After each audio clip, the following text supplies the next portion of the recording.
ಸ್ತೋತ್ರ. ಕರ್ತನೇ, ನಿನ್ನ ಸನ್ನಿಧಾನದಲ್ಲಿ ನಾವು ನಿನ್ನನ್ನು ಸ್ತುತಿಸಿ ಆರಾಧಿಸಿ ಕೊಂಡಾಡುವುದಕ್ಕಾಗಿ, ದೇವರು ನಿನ್ನ ವಾಕ್ಯವಾದ ನಿನ್ನ ಬಾಯಿಂದ ಬರುವಂತ ಮಾತುಗಳನ್ನು ಕೇಳುವುದಕ್ಕಾಗಿ ದೇವರು ಸಭೆಯಾಗಿ ಸೇರಿ ಬಂದಿದ್ದೇವಪ್ಪ ಸ್ವಾಮಿ. ನಮಗೆ ಅವಕಾಶವಾಗಿ ಭಾಗ್ಯವನ್ನು ಗ್ರಹಿಸಿ ಕೊಟ್ಟಿದ್ದೀನಿ. ನಿನ್ನ ನಾಮಕ್ಕೆ ನಾವು ಸ್ತೋತ್ರವನ್ನು ಸಲ್ಲಿಸುತ್ತಿದ್ದೇವೆ ದೇವರೇ. ಈ ಸ್ಥಳದಲ್ಲಿ ನಾವು ಸುರಕ್ಷಿತವಾಗಿ ಬಂದು ಸೇರುವಂತೆ ಮಾಡಿದಿ ಕರ್ತನೆ, ನಿನಗೆ ನಾವು ಸ್ತೋತ್ರವನ್ನು ಸಲ್ಲಿಸುತ್ತಿದ್ದೇವೆ ದೇವರೇ. ನೀನು ಆರಾಧಿಸುವಂಥ ದೇವರು, ನೀನು ದೇವರಿನ ಮಕ್ಕಳು ಆರಾಧನೆಯನ್ನು ಸಲ್ಲಿಸುವಂಥ ದೇವರು ನೀನಾಗಿದೆ ದೇವರೇ. ಆ ಸತ್ಯ ಜ್ಞಾನದ ಪ್ರಕಟಣೆಯನ್ನು ನಮಗೆ ನೀನು ಅನುಗ್ರಹಿಸಿ ಕೊಟ್ಟಿ ಕರ್ತನೆ, ನಿನಗೆ ಸ್ತೋತ್ರವನ್ನು ನಾವು ಸಲ್ಲಿಸುತ್ತಿದ್ದೇವೆ. ಪರಿಶುದ್ಧನಾದಂಥ ದೇವರೇ, ಎಲ್ಲ ರೀತಿಯಲ್ಲಿ ಕರ್ತನೆ ನಮ್ಮನ್ನು ನಡೆಸು. ಈ ಆರಾಧನೆಯಲ್ಲಿಯೂ ನೀನು ಮಹಿಮೆಯನ್ನು ಹೊಂದು ಸ್ವಾಮಿ. ಯಾರು ಕರ್ತನೆ ತಕ್ಕ ಸಮಯದಲ್ಲಿ ಬರಬೇಕು ಕರ್ತನೆ ದೇವರವರು, ತಕ್ಕ ಸಮಯದಲ್ಲಿ ಯಾವುದೇ ತೊಂದರೆ ಆಗದಂತೆ ಈ ಸ್ಥಳದಲ್ಲಿ ಬಂದು ಸೇರ್ಲಿಕ್ಕಾಗುವಂತೆ ಕೃಪೆಯನ್ನು ಅನುಗ್ರಹಿಸಿಕೊಡು ಸ್ವಾಮಿ ದೇವರೇ. ನಾವು ನಿನ್ನನ್ನು ಕರ್ತನೆ, ನಿನ್ನ ನಾಮವನ್ನು ದೇವರೇ ನಾವು ಮಹಿಮೆ ಪಡಿಸುತ್ತಾ ಘನಪಡಿಸುತ್ತಾ ದೇವರು ನಮ್ಮ ಪೂರ್ಣ ಹೃದಯದಿಂದ ನಿನ್ನನ್ನು ನಾವು ಕೊಂಡಾಡಲಿಕ್ಕಾಗುವಂತೆ ಸಹಾಯ ಮಾಡಿ ಎಂಬುದಾಗಿ ಬೇಡಿಕೊಳ್ಳುತ್ತಿದ್ದೇನಪ್ಪ. ಎಲ್ಲವೂ ನಿನ್ನ ಹಸ್ತಕ್ಕೊಪ್ಪಿಸಿಕೊಟ್ಟಿದ್ದೇನೆ, ಎಲ್ಲ ಸಂಗತಿಗಳು ನಿನ್ನ ಹಸ್ತಕ್ಕೊಪ್ಪಿಸಿಕೊಟ್ಟಿದ್ದೇನೆ. ಎಲ್ಲವನ್ನು ಯೇಸು ಕ್ರಿಸ್ತನ ನಾಮದಲ್ಲಿ ಬೇಡಿ ಹೊಂದಿದ್ದೇನೆ ತಂದೆಯೇ, ಆಮೆನ್. ಹಲ್ಲೆಲೂಯಾ. ಜೀವ ಸ್ವರೂಪನಾದಂಥ ದೇವರನ್ನು ನಾವು ಈ ದಿನದಲ್ಲಿ ನಾವು ಆರಾಧಿಸುವುದಕ್ಕಾಗಿ ಬಂದಿದ್ದೇವೆ. ನಾವು ಆತನನ್ನು ಯೇಸು ನಾಮವೇ ಜಯ ಜಯವೆಂಬ ಸಂಗೀತದ ಮೂಲಕ ನಾವು ಆತನನ್ನು ಮಹಿಮೆ ಪಡಿಸುವ, ಘನಪಡಿಸುವ.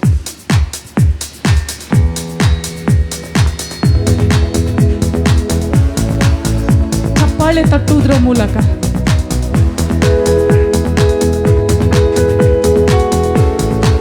ಸ್ತೋತ್ರ ಸ್ವಾಮಿ. ನಿನ್ನ ನಾಮ ಉನ್ನತವಾದದ್ದು ಕರ್ತನೆ, ನಿನ್ನ ನಾಮ ಅತಿಶಯವಾದದ್ದು. ನಿನ್ನ ಅದ್ಭುತ ಸ್ವರೂಪನು ಸ್ವಾಮಿ, ಆಲೋಚನಾ ಕರ್ತನು ಕರ್ತನೆ. ಯೇಸು ನಾಮವೇ ಜಯ ಜಯವೇ, ಸೈತಾನ ಶಕ್ತಿ ಲಯ ಲಯವೇ. ಯೇಸು ನಾಮವೇ ಜಯ ಜಯವೇ, ಸೈತಾನ ಶಕ್ತಿ ಲಯ ಲಯವೇ. Hallelujah hosanna, hallelujah hallelujah amen. Hallelujah hosanna, hallelujah hallelujah amen. Hallelujah hosanna. ನಾವು ಪ್ರತಿಯೊಬ್ಬರು ಮಕ್ಕಳು ಕೈಗಳು hallelujah hosanna, hallelujah hallelujah amen. ಪಾಪದಿಂದ ನನ್ನನ್ನು ರಕ್ಷಿಸಿತು ಯೇಸುವಿನ ನಾಮವೇ. ಪಾಪದಿಂದ ನನ್ನನ್ನು ರಕ್ಷಿಸಿತು ಯೇಸುವಿನ ನಾಮವೇ. ನಿತ್ಯ ನರಕದಿಂದ ನನ್ನ ಬಿಡಿಸಿತು ಕ್ರಿಸ್ತೇಸುವಿನ ನಾಮವೇ. ನಿತ್ಯ ನರಕದಿಂದ ನನ್ನ ಬಿಡಿಸಿತು ಕ್ರಿಸ್ತೇಸುವಿನ ನಾಮವೇ. ಯೇಸು ನಾಮವೇ ಜಯ ಜಯವೇ, ಸೈತಾನ ಶಕ್ತಿ ಲಯ ಲಯವೇ. ಯೇಸು ನಾಮವೇ ಜಯ ಜಯವೇ, ಸೈತಾನ ಶಕ್ತಿ ಲಯ ಲಯವೇ. Hallelujah hosanna, hallelujah hallelujah amen. Hallelujah hallelujah hosanna, hallelujah hallelujah amen. ಸೈತಾನ ಮೇಲೆ ಅಧಿಕಾರ ತಂದದ್ದು ಯೇಸುವಿನ ನಾಮವೇ. ಸೈತಾನ ಮೇಲೆ ಅಧಿಕಾರ ತಂದದ್ದು ಯೇಸುವಿನ ನಾಮವೇ. ಕೋಟೆಗಳನ್ನು ಮುರಿದು ಬೀಳಿಸಿತು ಕ್ರಿಸ್ತೇಸುವಿನ ನಾಮವೇ. ಶತ್ರು ಕೋಟೆಗಳನ್ನು ಮುರಿದು ಬೀಳಿಸಿತು ಕ್ರಿಸ್ತೇಸುವಿನ ನಾಮವೇ. ಯೇಸು ನಾಮವೇ ಸೈತಾನ ಶಕ್ತಿ, ಯೇಸು ನಾಮವೇ ಸೈತಾನ ಶಕ್ತಿ. Hallelujah hosanna, hallelujah hallelujah amen. Hallelujah hallelujah hosanna, hallelujah hallelujah amen. ಶರೀರದ ಗಾಯವನ್ನು ಗುಣಪಡಿಸಿತು ಯೇಸುವಿನ ನಾಮವೇ. ಶರೀರದ ಗಾಯವನ್ನು ಗುಣಪಡಿಸಿತು ಯೇಸುವಿನ ನಾಮವೇ ನನ್ನ ಎಲ್ಲ ಕಷ್ಟಗಳನ್ನು ನೀಗಿಸಿತು ಕ್ರಿಸ್ತೇಸುವಿನ ನಾಮವೇ ಹಲ್ಲೆಲೂಯಾ ನನ್ನ ಎಲ್ಲ ಕಷ್ಟಗಳನ್ನು ನೀಗಿಸಿತು ಕ್ರಿಸ್ತೇಸುವಿನ ನಾಮವೇ ಯೇಸು ನಾಮವೇ ಜಯ ಜಯವೇ ಸೈತಾನ ಶಕ್ತಿ ಓ ಯೇಸು ನಾಮವೇ ಜಯ ಜಯವೇ ಸೈತಾನ ಶಕ್ತಿ hallelujah hosanna hallelujah hallelujah amen hallelujah hosanna hallelujah hallelujah amen ಪಾಪದಿಂದ ನನ್ನನ್ನು ರಕ್ಷಿಸಿತು ಯೇಸುವಿನ ನಾಮವೇ ಪಾಪದಿಂದ ನನ್ನನ್ನು ರಕ್ಷಿಸಿತು ಯೇಸುವಿನ ನಾಮವೇ ನಿತ್ಯ ನರಕದಿಂದ ನನ್ನ ಬಿಡಿಸಿತು ಕ್ರಿಸ್ತೇಸುವಿನ ನಾಮವೇ ನಿತ್ಯ ನರಕದಿಂದ ನನ್ನ ಬಿಡಿಸಿತು ಸ್ತೋತ್ರ ಸ್ವಾಮಿ ಯೇಸು ನಾಮವೇ ಜಯ ಜಯವೇ ಸೈತಾನ ಶಕ್ತಿ ಹಲ್ಲೆಲೂಯಾ ಯೇಸು ನಾಮವೇ ಜಯ ಜಯವೇ ಸೈತಾನ ಶಕ್ತಿ ಲಯ ಲಯವೇ hallelujah hosanna hallelujah hallelujah amen hallelujah hosanna hallelujah hallelujah में जिस नाम में है मुक्ति जिस नाम में है शक्ति जिस नाम में है शांति देता वो ना चंगाई जिस नाम में है मुक्ति जिस नाम में है शक्ति जिस नाम में है शांति देता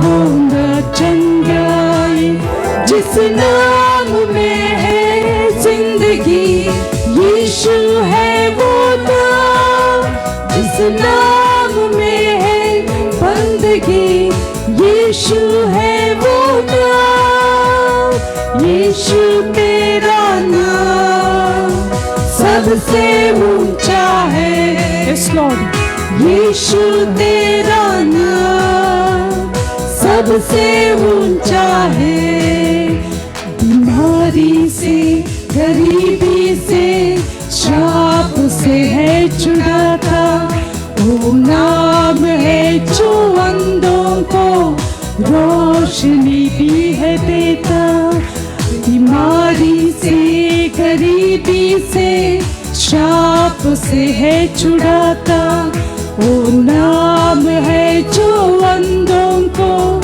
रोशनी भी है देता जिस नाम में है जिंदगी यीशु है वो नाम जिस नाम में है बंदगी यीशु है वो नाम यीशु तेरा नाम सबसे ऊंचा है ओ हौद स्वामी यीशु तेरा नाम सबसे ऊंचा है जिस नाम में है मुक्ति हौद स्वामी नाम में है हालेलुया जिस नाम में है शांति देता वो ना चंगाई जिस नाम में है मुक्ति जिस नाम में है शक्ति जिस नाम में है शांति देता वो न चंगाई जिस नाम में है जिंदगी यीशु है वो नाम जिस नाम में है बंदगी यीशु है वो नाम यीशु तेरा नाम सबसे ऊंचा है यीशु तेरा नाम सबसे ऊंचा है यीशु तेरा नाम सबसे ऊंचा है यीशु तेरा नाम सबसे ऊंचा है. ಹೌದು ಸ್ವಾಮಿ, ನಿನ್ನ ನಾಮ ಎಲ್ಲ ನಾಮಕ್ಕಿಂತ ಮೇಲಾದ ನಾಮ ಸ್ವಾಮಿ. ನಿನ್ನ ನಾವು ಸ್ತುತಿಸ್ತೇವೆ, ನಿನ್ನನ್ನು ಆರಾಧಿಸ್ತೇವಪ್ಪ. ನಮ್ಮನ್ನು ಪಾಪದಿಂದ ಬಿಡಿಸಿದೆ ಕರ್ತನೆ. ಎಲ್ಲ ಶಾಪದಿಂದ, ಎಲ್ಲ ಬಂಧನದಿಂದ ನಮ್ಮನ್ನು ಬಿಡಿಸಿದ ದೇವರು ಸ್ವಾಮಿ. ಎಲ್ಲ ಮಹಿಮೆಯನ್ನು ನಾವು ನಿನಗೆ ಸಲ್ಲಿಸ್ತೇವಪ್ಪ. ನಿನ್ನನ್ನು ನಾವು ಆರಾಧಿಸ್ತೇವೆ ತಂದೆ. ಸ್ತೋತ್ರ ಸ್ವಾಮಿ.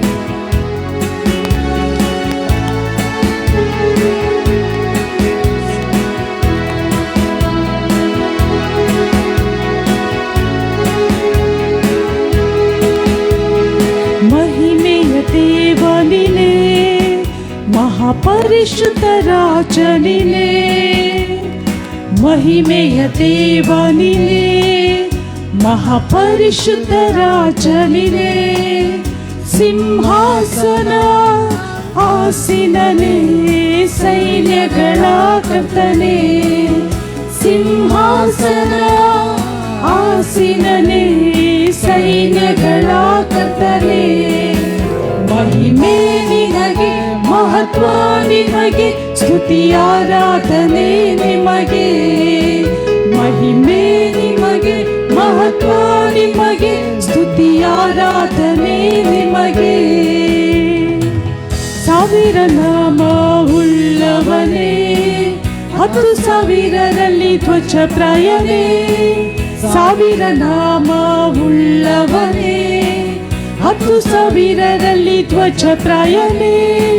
ಸೌಂದರ್ಯ ರೂಪನೇ ತಗಿನ ತಾವರೆ, ಸೌಂದರ್ಯ ರೂಪನೇ ತಗಿನ ತಾವರೆ. ಎನ್ನಿಯನೇ ನನ್ ಪ್ರಿಯನೇ, ಎನ್ನ ಇನಿಯನೇ ನನ್ ಪ್ರಿಯನೇ. ಮಹಿಮೆ ನಿಮಗೆ, ಮಹತ್ವ ನಿಮಗೆ, ಸ್ತುತಿ ಆರಾಧನೆ ನಿಮಗೆ. ಮಹಿಮೆ ನಿಮಗೆ, ಮಹತ್ವ ನಿಮಗೆ, ಸ್ತುತಿ ಆರಾಧನೆ ನಿಮಗೆ. ಅಗಮ್ಯವಾದ ಬೆಳಕಿನಲ್ಲಿ ಎಂದಿಗೂ ವಾಸ ಮಾಡುವವರೇ, ಅಗಮ್ಯವಾದ ಬೆಳಕಿನಲ್ಲಿ ಎಂದಿಗೂ ವಾಸ ಮಾಡುವವರೇ. ಅಲ್ಫಾ ಓಮೆಗಾ ನೀನಲ್ಲವೋ, ಅಲ್ಫಾ ಓಮೆಗಾ ನೀನಲ್ಲವೋ, ಆದಿ ಅಂತ್ಯವು ನೀನಲ್ಲವೋ, ಆದಿ ಅಂತ್ಯವು ನೀನಲ್ಲವೋ. ಮಹಿಮೆ ನಿಮಗೆ, ಮಹತ್ವ ನಿಮಗೆ, ಸ್ತುತಿ ಆರಾಧನೆ ನಿಮಗೆ. ಹಲ್ಲೆಲೂಯಾ. Yes Lord. ಮಹತ್ವ ನಿಮಗೆ, ಸ್ತುತಿ ಆರಾಧನೆ ನಿಮಗೆ. ತುತ್ತೂರಿ ಶಬ್ದ ಧ್ವನಿಸುವಾಗ ದೂತರೊಂದಿಗೆ ಬರುವವನೇ, ತುತ್ತೂರಿ ಶಬ್ದ ಧ್ವನಿಸುವಾಗ ದೂತರೊಂದಿಗೆ ಬರುವವನೇ. ನಿನ್ನೊಂದಿಗೆ ನನ್ನ ಸೇರಿಸಿಕೊಳ್ಳುವೆ, ನಿನ್ನೊಂದಿಗೆ ನನ್ನ ಸೇರಿಸಿಕೊಳ್ಳುವೆ. ನಿತ್ಯ ಜೀವವ ಕೊಡುವವನೇ, ನಿತ್ಯ ಜೀವವ ಕೊಡುವವನೇ. ಮಹಿಮೆ ನಿಮಗೆ, ಮಹತ್ವ ನಿಮಗೆ, ಸ್ತುತಿ ಆರಾಧನೆ ನಿಮಗೆ.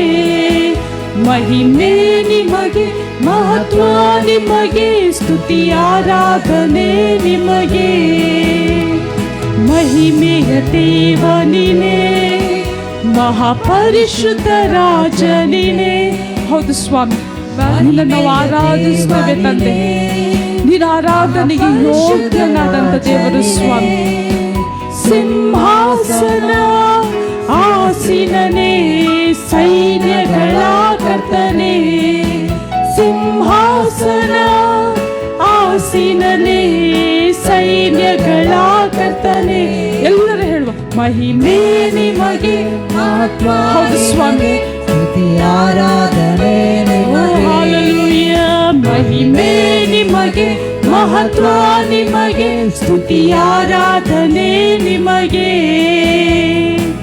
ಸಾವಿರ ನಾಮ ಉಳ್ಳವನೇ, 10,000ರಲ್ಲಿ ಧ್ವಜ ಪ್ರಾಯನೇ.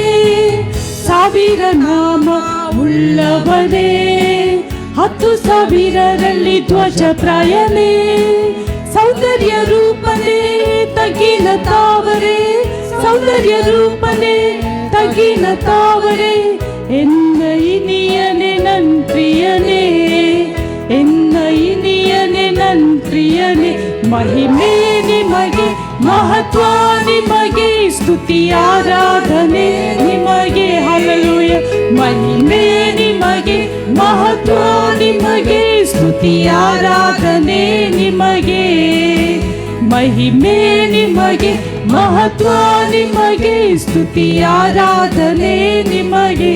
ತುತ್ತೂರಿ ಶಬ್ದ, ತುತ್ತೂರಿ ಶಬ್ದ ಧ್ವನಿಸುವಾಗ ದೂತರೊಂದಿಗೆ ಬರುವವನೇ, ತುತ್ತೂರಿ ಶಬ್ದ ಧ್ವನಿಸುವಾಗ ದೂತರೊಂದಿಗೆ ಬರುವವನೇ, ನಿಮ್ಮೊಂದಿಗೆ ನನ್ನ ಸೇರಿಸಿಕೊಳ್ಳುವೆ, ನಿಮ್ಮೊಂದಿಗೆ ನನ್ನ ಸೇರಿಸಿಕೊಳ್ಳುವೆ, ನಿತ್ಯ ಜೀವವ ಕೊಡುವವನೇ, ನಿತ್ಯ ಜೀವವ ಕೊಡುವವನೇ. ಮಹಿಮೆ ನಿಮಗೆ, ಮಹತ್ವ ನಿಮಗೆ, ಸ್ತುತಿ ಆರಾಧನೆ ನಿಮಗೆ. ಮಹಿಮೆಯನ್ನು ಹೊಂದತಕ್ಕ ದೇವರಿಗೆ ಮಹಿಮೆಯನ್ನು ಆರಾಧನೆ ನಾವು ಸಲ್ಲಿಸುತ್ತೇವೆ ನಿಮಗೆ. ಮಹಿಮೆ ನಿಮಗೆ, ಮಹತ್ವ ನಿಮಗೆ, ಸ್ತುತಿ ಆರಾಧನೆ ನಿಮಗೆ. ಮಹಿಮೆ ನಿಮಗೆ, ಮಹತ್ವ ನಿಮಗೆ, ಸ್ತುತಿ ಆರಾಧನೆ ನಿಮಗೆ. ಸ್ತೋತ್ರ ಸ್ವಾಮಿ. ದೇವರೇ, ನೀವು ಸಕಲ ಮಹಿಮೆಯನ್ನು ಘನತೆಯನ್ನು ಹೊಂದಲು ಯೋಗ್ಯನಾದಂಥ ದೇವರು ಸ್ವಾಮಿ. ನಿನ್ನ ನಾಮವು ಶ್ರೇಷ್ಠವಾಗಿದೆ ಕರ್ತನೆ. ನಿನ್ನ ನಾವು ಆರಾಧಿಸ್ತೇವಪ್ಪ. ನಿನ್ನ ನಾಮವನ್ನು ನಾವು ಮೇಲಕ್ಕೆ ಎತ್ತುತ್ತೇವೆ ತಂದೆ. ನಿನ್ನ ನಾವು ಘನಪಡಿಸ್ತೇವಪ್ಪ. ದೇವರೇ, ನಮ್ಮ ನಿನ್ನ ಮಕ್ಕಳನ್ನಾಗಿ ಮಾಡಿದೆ. ಆ ಭಾಗ್ಯವನ್ನು ನಮಗೆ ನೀನು ಕೊಟ್ಟೆ ಸ್ವಾಮಿ. ನಮಗೆ ಮತ್ತು ದೇವರೇ, ನಿಮಗೆ ಇರುವಂಥ ಎಲ್ಲ ಅಡ್ಡಗೋಡೆಗಳನ್ನು ನೀನು ಮುರಿದು ಹಾಕಿದೆ ಸ್ವಾಮಿ. ದೇವರೇ, ನಾವು ನಿನ್ನನ್ನು ಕರ್ತನೆ ಅಪ್ಪ ತಂದೆ ಎಂಬುದಾಗಿ ಕರೆಯುವಂಥ ಕೃಪೆಯನ್ನು ಅನುಗ್ರಹಿಸಿಕೊಟ್ಟಿದೆ ಸ್ವಾಮಿ. ದೇವ್ರು, ನಿನ್ನನ್ನು ನಾವು ಆರಾಧಿಸ್ತೇವಪ್ಪ. ನಿನ್ನ ಪ್ರೀತಿಗಾಗಿ ನಾವು ನಿನ್ನನ್ನು ಕೊಂಡಾಡ್ತೇವೆ ತಂದೆ. ಓ, ನಿನಗೆ ಮಹಿಮೆ ಸ್ವಾಮಿ. ಸ್ತೋತ್ರ ಸ್ವಾಮಿ.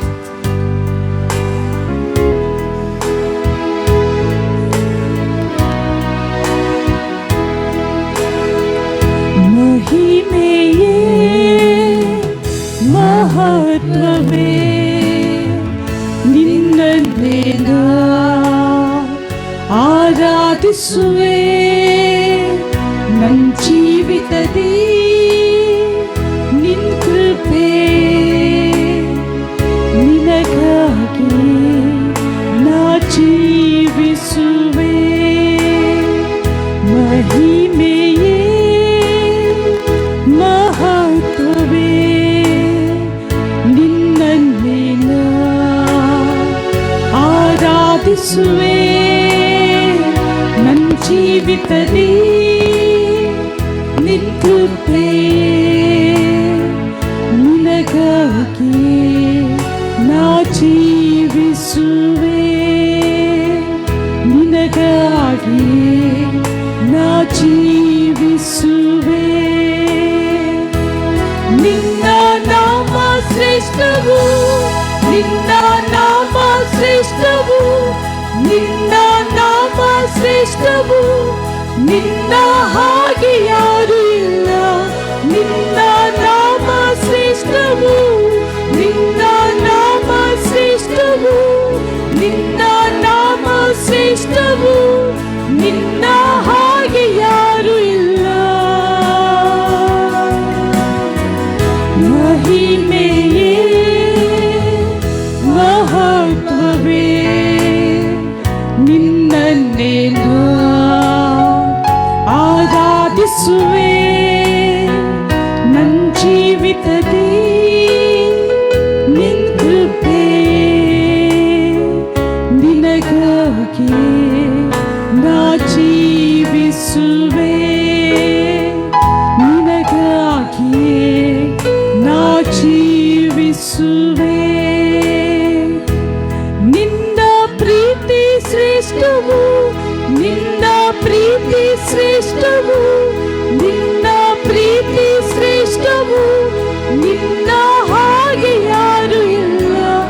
ನಿನ್ನ ಪ್ರೀತಿ ಶ್ರೇಷ್ಠವು, ನಿನ್ನ ಪ್ರೀತಿ ಶ್ರೇಷ್ಠವು, ನಿನ್ನ ಪ್ರೀತಿ ಶ್ರೇಷ್ಠವು, ನಿನ್ನ ಹಾಗೆ ಯಾರು ಇಲ್ಲ.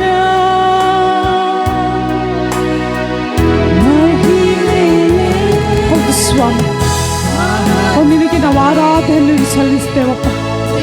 ಸರ್ವಕ್ಕೂ ಯೋಗ್ಯನಾದ ದೇವರು ನೀನು ಸ್ವಾಮಿ, ನಿನಗೆ ಘನತೆ ಸ್ವಾಮಿ. ನಮ್ಮ ಪೂರ್ಣ ಹೃದಯದಿಂದ ನಿನ್ನನ್ನು ನಾವು ಆರಾಧಿಸ್ತೇವೆ ತಂದೆ. ನಿನಗಾಗಿ ನಾ ಜೀವಿಸುವೆ, ನಿನಗಾಗಿ ನಾ ಜೀವಿಸುವೆ. ನಿನ್ನ ಕಾರ್ಯ ದೊಡ್ಡದು, ನಿನ್ನ ಕಾರ್ಯ ದೊಡ್ಡದು, ನಿನ್ನ ಕಾರ್ಯ ದೊಡ್ಡದು, ನಿನ್ನ ಕಾರ್ಯ ದೊಡ್ಡದು, ನಿನ್ನ ಹಾಗೆ ಯಾರು ಇಲ್ಲ. ನಿನ್ನ ಕಾರ್ಯ ದೊಡ್ಡದು, ನಿನ್ನ ಕಾರ್ಯ ದೊಡ್ಡದು, ನಿನ್ನ ಕಾರ್ಯ ದೊಡ್ಡದು, ನಿನ್ನ ಹಾಗೆ ಯಾರು ಇಲ್ಲ. ಮಹಿಮೆಯೇ ಮಹತ್ವವೇ ನಿನ್ನನ್ನೇ ನಾ ಆರಾಧಿಸುವೆ. ನನ್ನ ಜೀವಿತದೇ ನಿಂತುಂಟೆ,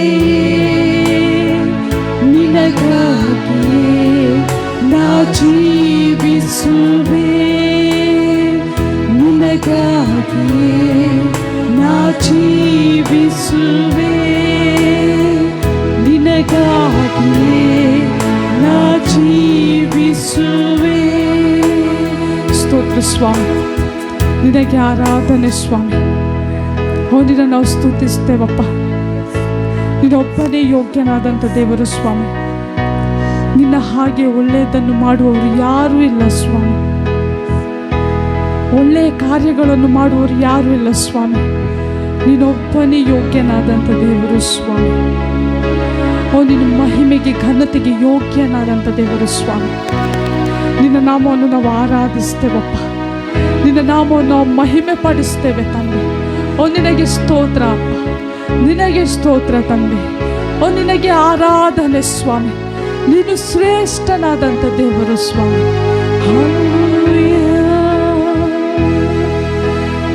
ಯೋಗ್ಯನಾದಂಥ ದೇವರು ಸ್ವಾಮಿ.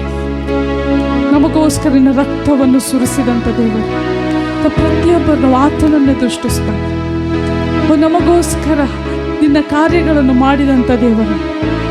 ನಿನ್ನನ್ನು ನಾವು ಆರಾಧಿಸ್ತೇವೆ ತಂದೆ. ನಿನಗೆ ನಾವು ಘನಪಡಿಸ್ತೇವಪ್ಪ.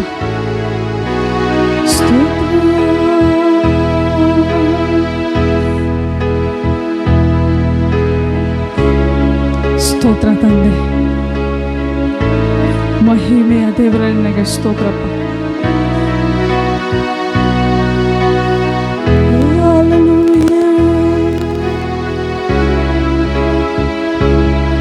Thank you, Lord. We worship you, Jesus. You're Almighty God. You're King of Kings. You're Lord of Lords. ದೇವರೇ, ನಿನ್ನ ನಾವು ಸ್ತುತಿಸ್ತೇವೆ. ದೇವರೇ, ನಿನ್ನ ನಾವು ಕೊಂಡಾಡುತ್ತೇವೆ. ಈ ಕೃಪಾ ಭಾಗ್ಯ ನಮ್ಮ ಜೀವಿತದಲ್ಲಿ ನೀನು ಅನುಗ್ರಹಿಸಿಕೊಟ್ಟ ದೇವರು ಸ್ವಾಮಿ. ಅದಕ್ಕಾಗಿ ನಿನಗೆ ನಾವು ಸ್ತೋತ್ರ ಸಲ್ಲಿಸ್ತೇವೆ. ರಾಜ ನಿನಗೆ ಸ್ತೋತ್ರ. ದೇವರೇ ನಿನಗೆ ಸ್ತೋತ್ರ. ಕರ್ತನೆ ನಿನಗೆ ಸ್ತೋತ್ರ. ಒಳ್ಳೆಯವನೇ ನಿನಗೆ ಸ್ತೋತ್ರ. ಆರಾಧನೆಗೆ ಯೋಗ್ಯನೇ ನಿನಗೆ ಸ್ತೋತ್ರ. ಮಹಿಮೆಗೆ ಯೋಗ್ಯನೇ ಸ್ತೋತ್ರ. ಜೀವಿಸುವಾತನೇ ಸ್ತೋತ್ರ. ನಿತ್ಯವಿರುವಾತನೇ ಸ್ತೋತ್ರ. ತಿರುಗಿ ಬರುವಾತನೇ ಸ್ತೋತ್ರ. Hallelujah Jesus. ನಿನ್ನನ್ನು ಆರಾಧಿಸುವಂತ ಒಂದು ಭಾಗ್ಯಕ್ಕಾಗಿ ಸ್ತೋತ್ರ. Thank you Lord. Thank you lord.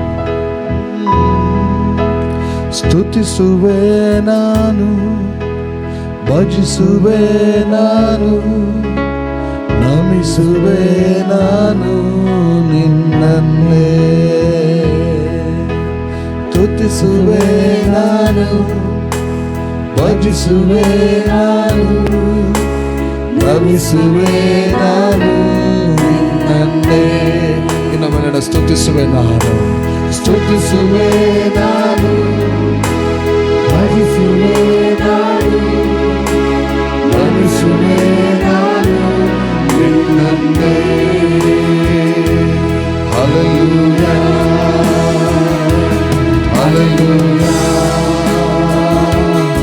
Hallelujah, Hallelujah. ಎಲ್ಲರೂ ಹೇಳೋಣ Hallelujah, Hallelujah, Hallelujah, Hallelujah, Hallelujah. ಮಹಿಮೆಗೆ ಯೋಗ್ಯನು, ಸ್ತುತಿಗೆ ಯೋಗ್ಯನು, ನೀ ಮಾತ್ರ ಯೋಗ್ಯನು ನನ್ನ ಯೇಸುವೇ. ಮಹಿಮೆಗೆ ಯೋಗ್ಯನು, ಸ್ತುತಿಗೆ ಯೋಗ್ಯನು, ನೀ ಮಾತ್ರ ಯೋಗ್ಯನು ನನ್ನ ಯೇಸುವೇ. ಸ್ತುತಿಸುವೆ ನಾನು, ಭಜಿಸುವೆ ನಾನು, ನಮಿಸುವೆ ನಾನು ನಿನ್ನನ್ನೇ. ಸ್ತುತಿಸುವೆ ನಾನು, ಭಜಿಸುವೆ ನಾನು, ನಮಿಸುವೆ ನಾನು ನಿನ್ನನ್ನೇ. ಮಹಿಮೆಗೆ ಯೋಗ್ಯನು, ಮಹಿಮೆಗೆ ಯೋಗ್ಯನು, ಸ್ತುತಿಗೆ ಯೋಗ್ಯನು, ನೀ ಮಾತ್ರ ಯೋಗ್ಯನು ನನ್ನ ಯೇಸುವೇ. ಮಹಿಮೆಗೆ ಯೋಗ್ಯನು, ಸ್ತುತಿಗೆ ಯೋಗ್ಯನು, ನೀ ಮಾತ್ರ ಯೋಗ್ಯನು ನನ್ನ ಯೇಸುವೇ. ಸ್ತುತಿಸುವೆ ನಾನು, ಭಜಿಸುವೆ ನಾನು, ನಮಿಸುವೆ ನಾನು ನಿನ್ನನ್ನೇ. ಸ್ತುತಿಸುವೆ ನಾನು, ಭಜಿಸುವೆ ನಾನು, ನಮಿಸುವೆ ನಾನು ನಿನ್ನನ್ನೇ. Hallelujah. ಎಲ್ಲರೂ come on church. Hallelujah. Yes, we worship you Jesus. Hallelujah. Hallelujah. Oh, hallelujah. We worship you Jesus. We give glory. Praise your holy name, O God. Hallelujah. Nandavarti. Hallelujah. Hallelujah. Hallelujah. Hallelujah. ಯಜ್ಞದ ಕುರಿಯೇ, ಪಾಪ ಪರಿಹಾರಕನೇ, ನೀನೊಬ್ಬನೇ ಯೋಗ್ಯನು ನನ್ನ ಯೇಸುವೇ. ಯಜ್ಞದ ಕುರಿಯೇ, ಪಾಪ ಪರಿಹಾರಕನೇ, ನೀನೊಬ್ಬನೇ ಯೋಗ್ಯನು ನನ್ನ ಯೇಸುವೇ. ಯಜ್ಞದ ಕುರಿಯೇ, ಪಾಪ ಪರಿಹಾರಕನೇ, ನೀನೊಬ್ಬನೇ ಯೋಗ್ಯನು ನನ್ನ ಯೇಸುವೇ. ಯಜ್ಞದ ಕುರಿಯೇ, ಪಾಪ ಪರಿಹಾರಕನೇ, ನೀನೊಬ್ಬನೇ ಯೋಗ್ಯನು ನನ್ನ ಯೇಸುವೇ. ಸ್ತುತಿಸುವೆ ನಾನು, ಎಲ್ಲರೂ ಭಜಿಸುವೆ ನಾನು. Thank you Jesus. ನಮಿಸುವೆ ನಾನು. Yes, ದೇವರೇ ನಿನ್ನನ್ನು ನಾವು ಸ್ತುತಿಸ್ತೇವಪ್ಪ. ದೇವರೇ ನಿನ್ನನ್ನೇ ಭಜಿಸ್ತೇವೆ ನಾನು. ನಿನ್ನನ್ನೇ ನಮಿಸುವೆ ಸ್ವಾಮಿ. Yes Lord. ನಮಿಸುವೆ ನಾನು ನಿನ್ನನ್ನೇ. ಹೇಳೋಣ Hallelujah. Hallelujah. ನಮ್ಮ ಕೈಗಳನ್ನು ಎತ್ತುತ್ತಾ ಹೇಳೋಣ. Come on church. Hallelujah. Hallelujah. We worship you Lord. Hallelujah. Yes, yes, yes, yes, yes, yes. Your control ಗೆ ಬಲಪಡಿಸ್ತೇವೆ. Holy Spirit take your control. Holy Spirit take your control. Holy Spirit take your control. Holy Spirit take your control. Every mind. Hallelujah. Every mind, every life. Take your control. Hallelujah. Hallelujah. ಯೂದ ಕುಲ ಸಿಂಹವೇ, ದಾವೀದನ ಅಂಕುರವೇ, ಜಯವನ್ನು ಹೊಂದಿರುವೆ ನನ್ನೇಸುವೆ. ಯೂದಾ ಕುಲ ಸಿಂಹವೇ, ದಾವೀದನ ಅಂಕುರವೇ, ಜಯವನ್ನು ಹೊಂದಿರುವೆ ನನ್ನೇಸುವೆ. ಯೂದಾ ಕುಲ ಸಿಂಹವೇ, ದಾವೀದನ ಅಂಕುರವೇ, ಜಯವನ್ನು ಹೊಂದಿರುವೆ ನನ್ನೇಸುವೆ. ಯೂದಾ ಕುಲ ಸಿಂಹವೇ, ದಾವೀದನ ಅಂಕುರವೇ, ಜಯವನ್ನು ಹೊಂದಿರುವೆ ನನ್ನೇಸುವೆ. ಸ್ತುತಿಸುವೆ ನಾನು, ಎಲ್ಲರೂ come on church. Yes. Glory Lord. Amen. Amen. Amen. Yes Father. Yes Father. Yes Holy God. Hallelujah Jesus. Hallelujah. Hallelujah. Hallelujah.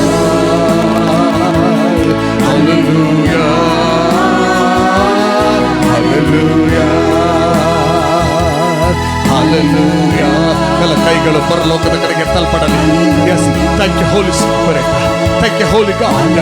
Yes, yes, yes, yes, yes, yes, yes Jesus. Fill your church, oh Master. Yeah. Hallelujah. Hallelujah. Hallelujah. Another, come on. Hallelujah. Allah mಹಿಮೆ ನಿನಗೆ ರಾಜ.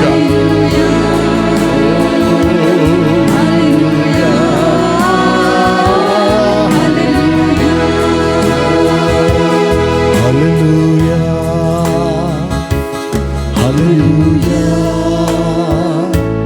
Hallelujah. Hallelujah. Thank you, Holy God. Thank you, Holy Spirit. Thank you, Daddy. Thank you, Jesus. Thank you, Jesus.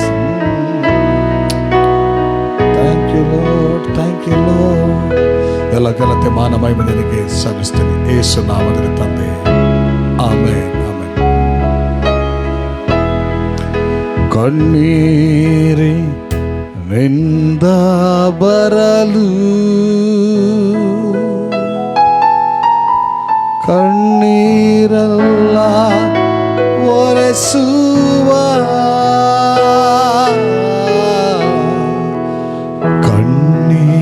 ಕಣ್ಣೀರಿನಿಂದ ಬರಲು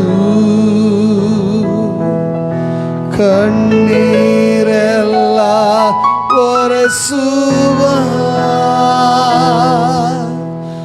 ಯಾರೇ ಆದರೂ ಯೇಸುವ ನೋಡಿದರೆ ಎಲ್ಲಿಲ್ಲದ ಹರ್ಷವ ಹೊಂದುವಿನಿ. ಯಾರೇ ಆದರೂ ಯೇಸುವ ನೋಡಿದರೆ ಎಲ್ಲಿಲ್ಲದ ಹರ್ಷವ ಹೊಂದುವೇನಿ. ಎಲ್ಲ ಹೇಳೋಣ. ಯೇಸು ಕರೆಯುತ್ತಾನೆ, ಯೇಸು ಕರೆಯುತ್ತಾನೆ, ಹಂಬಲದಿಂದ ತನ್ನಹಸ್ತವ ನೀಡಿ ಯೇಸು ಕರೆಯುತ್ತಾನೆ. ಹಂಬಲದಿಂದ ತನ್ನಹಸ್ತವ ನೀಡಿ ಯೇಸು ಕರೆಯುತ್ತಾನೆ. ಯೇಸು ಕರೆಯುತ್ತಾನೆ. ಎಲ್ಲ ಘನತೆ ನಿನಗೆ ರಾಜ. ನಮ್ಮ ಕೂಡ ಮಾತನಾಡು. ನಿನ್ನ ನುಡಿಗಳು ಜೀವದಾಯಕ ನುಡಿಗಳು ಹರಿದು ಬರಲಿ. ಪರಿಶುದ್ಧಾತ್ಮನ ನಿನ್ನ ಚಲನೆ ಹೆಚ್ಚೆಚ್ಚಾಗಿ ಉಂಟಾಗಲಿ ನನ್ನ ಜೀವಿತದಲ್ಲಿ, ನಮ್ಮ ಜೀವಿತದಲ್ಲಿ. ನಿನ್ನ ಆಲೋಚನೆ, ನಿನ್ನ ಚಿತ್ತಕ್ಕನುಸಾರವಾಗಿ ನಮ್ಮನ್ನು ರೂಪಿಸು, ನಿನ್ನ ಇಷ್ಟಕ್ಕನುಸಾರವಾಗಿ ನಮ್ಮನ್ನು ರೂಪಿಸು.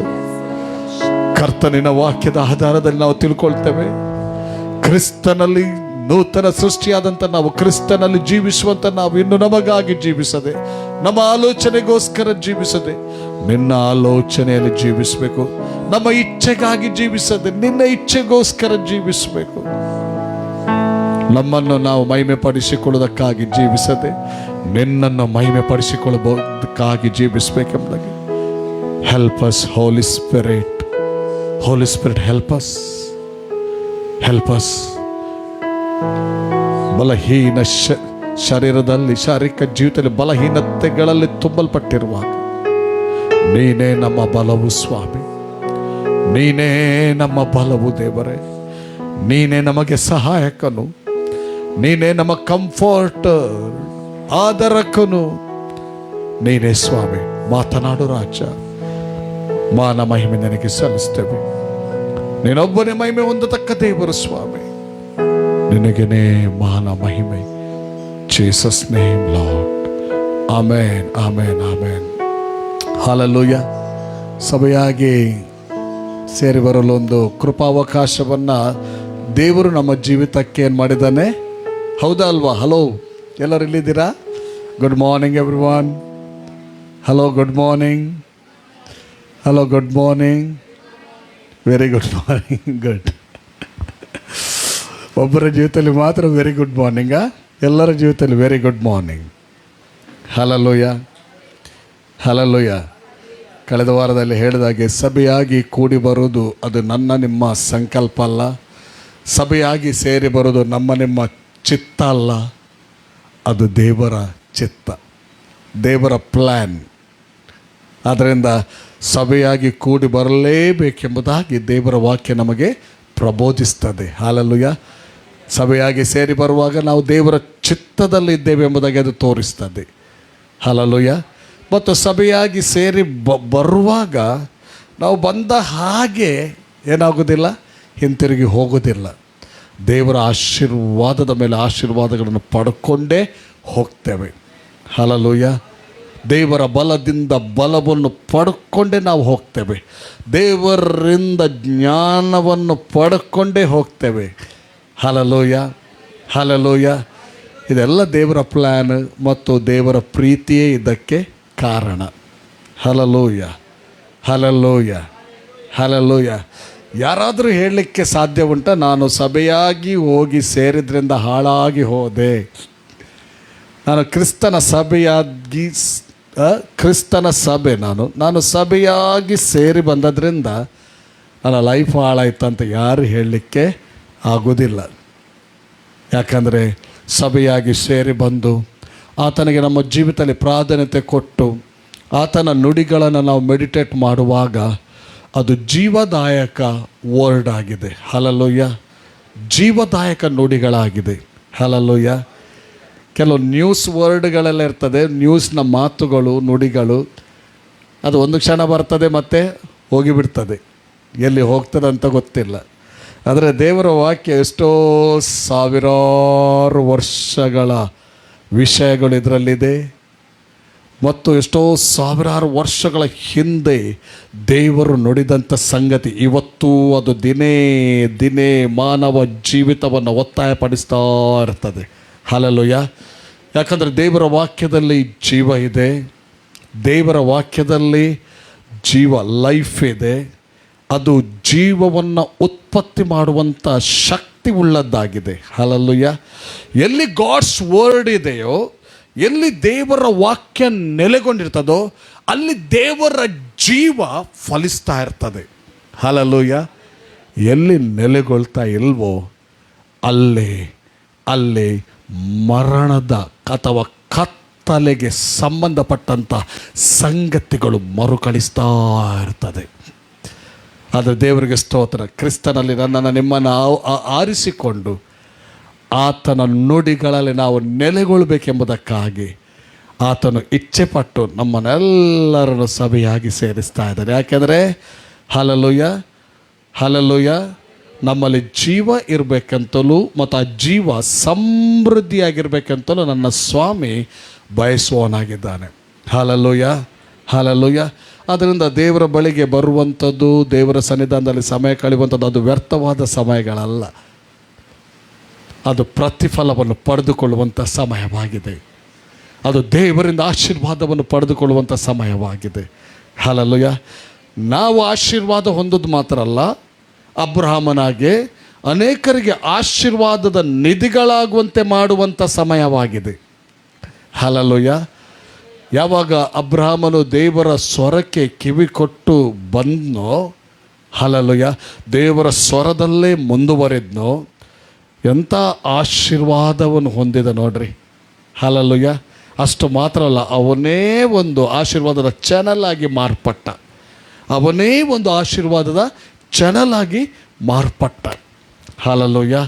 ಅದೇ ಪ್ರಕಾರ ಸಭೆಯಾದ ನನ್ನನ್ನು ನಿಮ್ಮನ್ನು ದೇವರು ಮಾಡಲು ಇಚ್ಛಿಸಿದ್ದಾನೆ.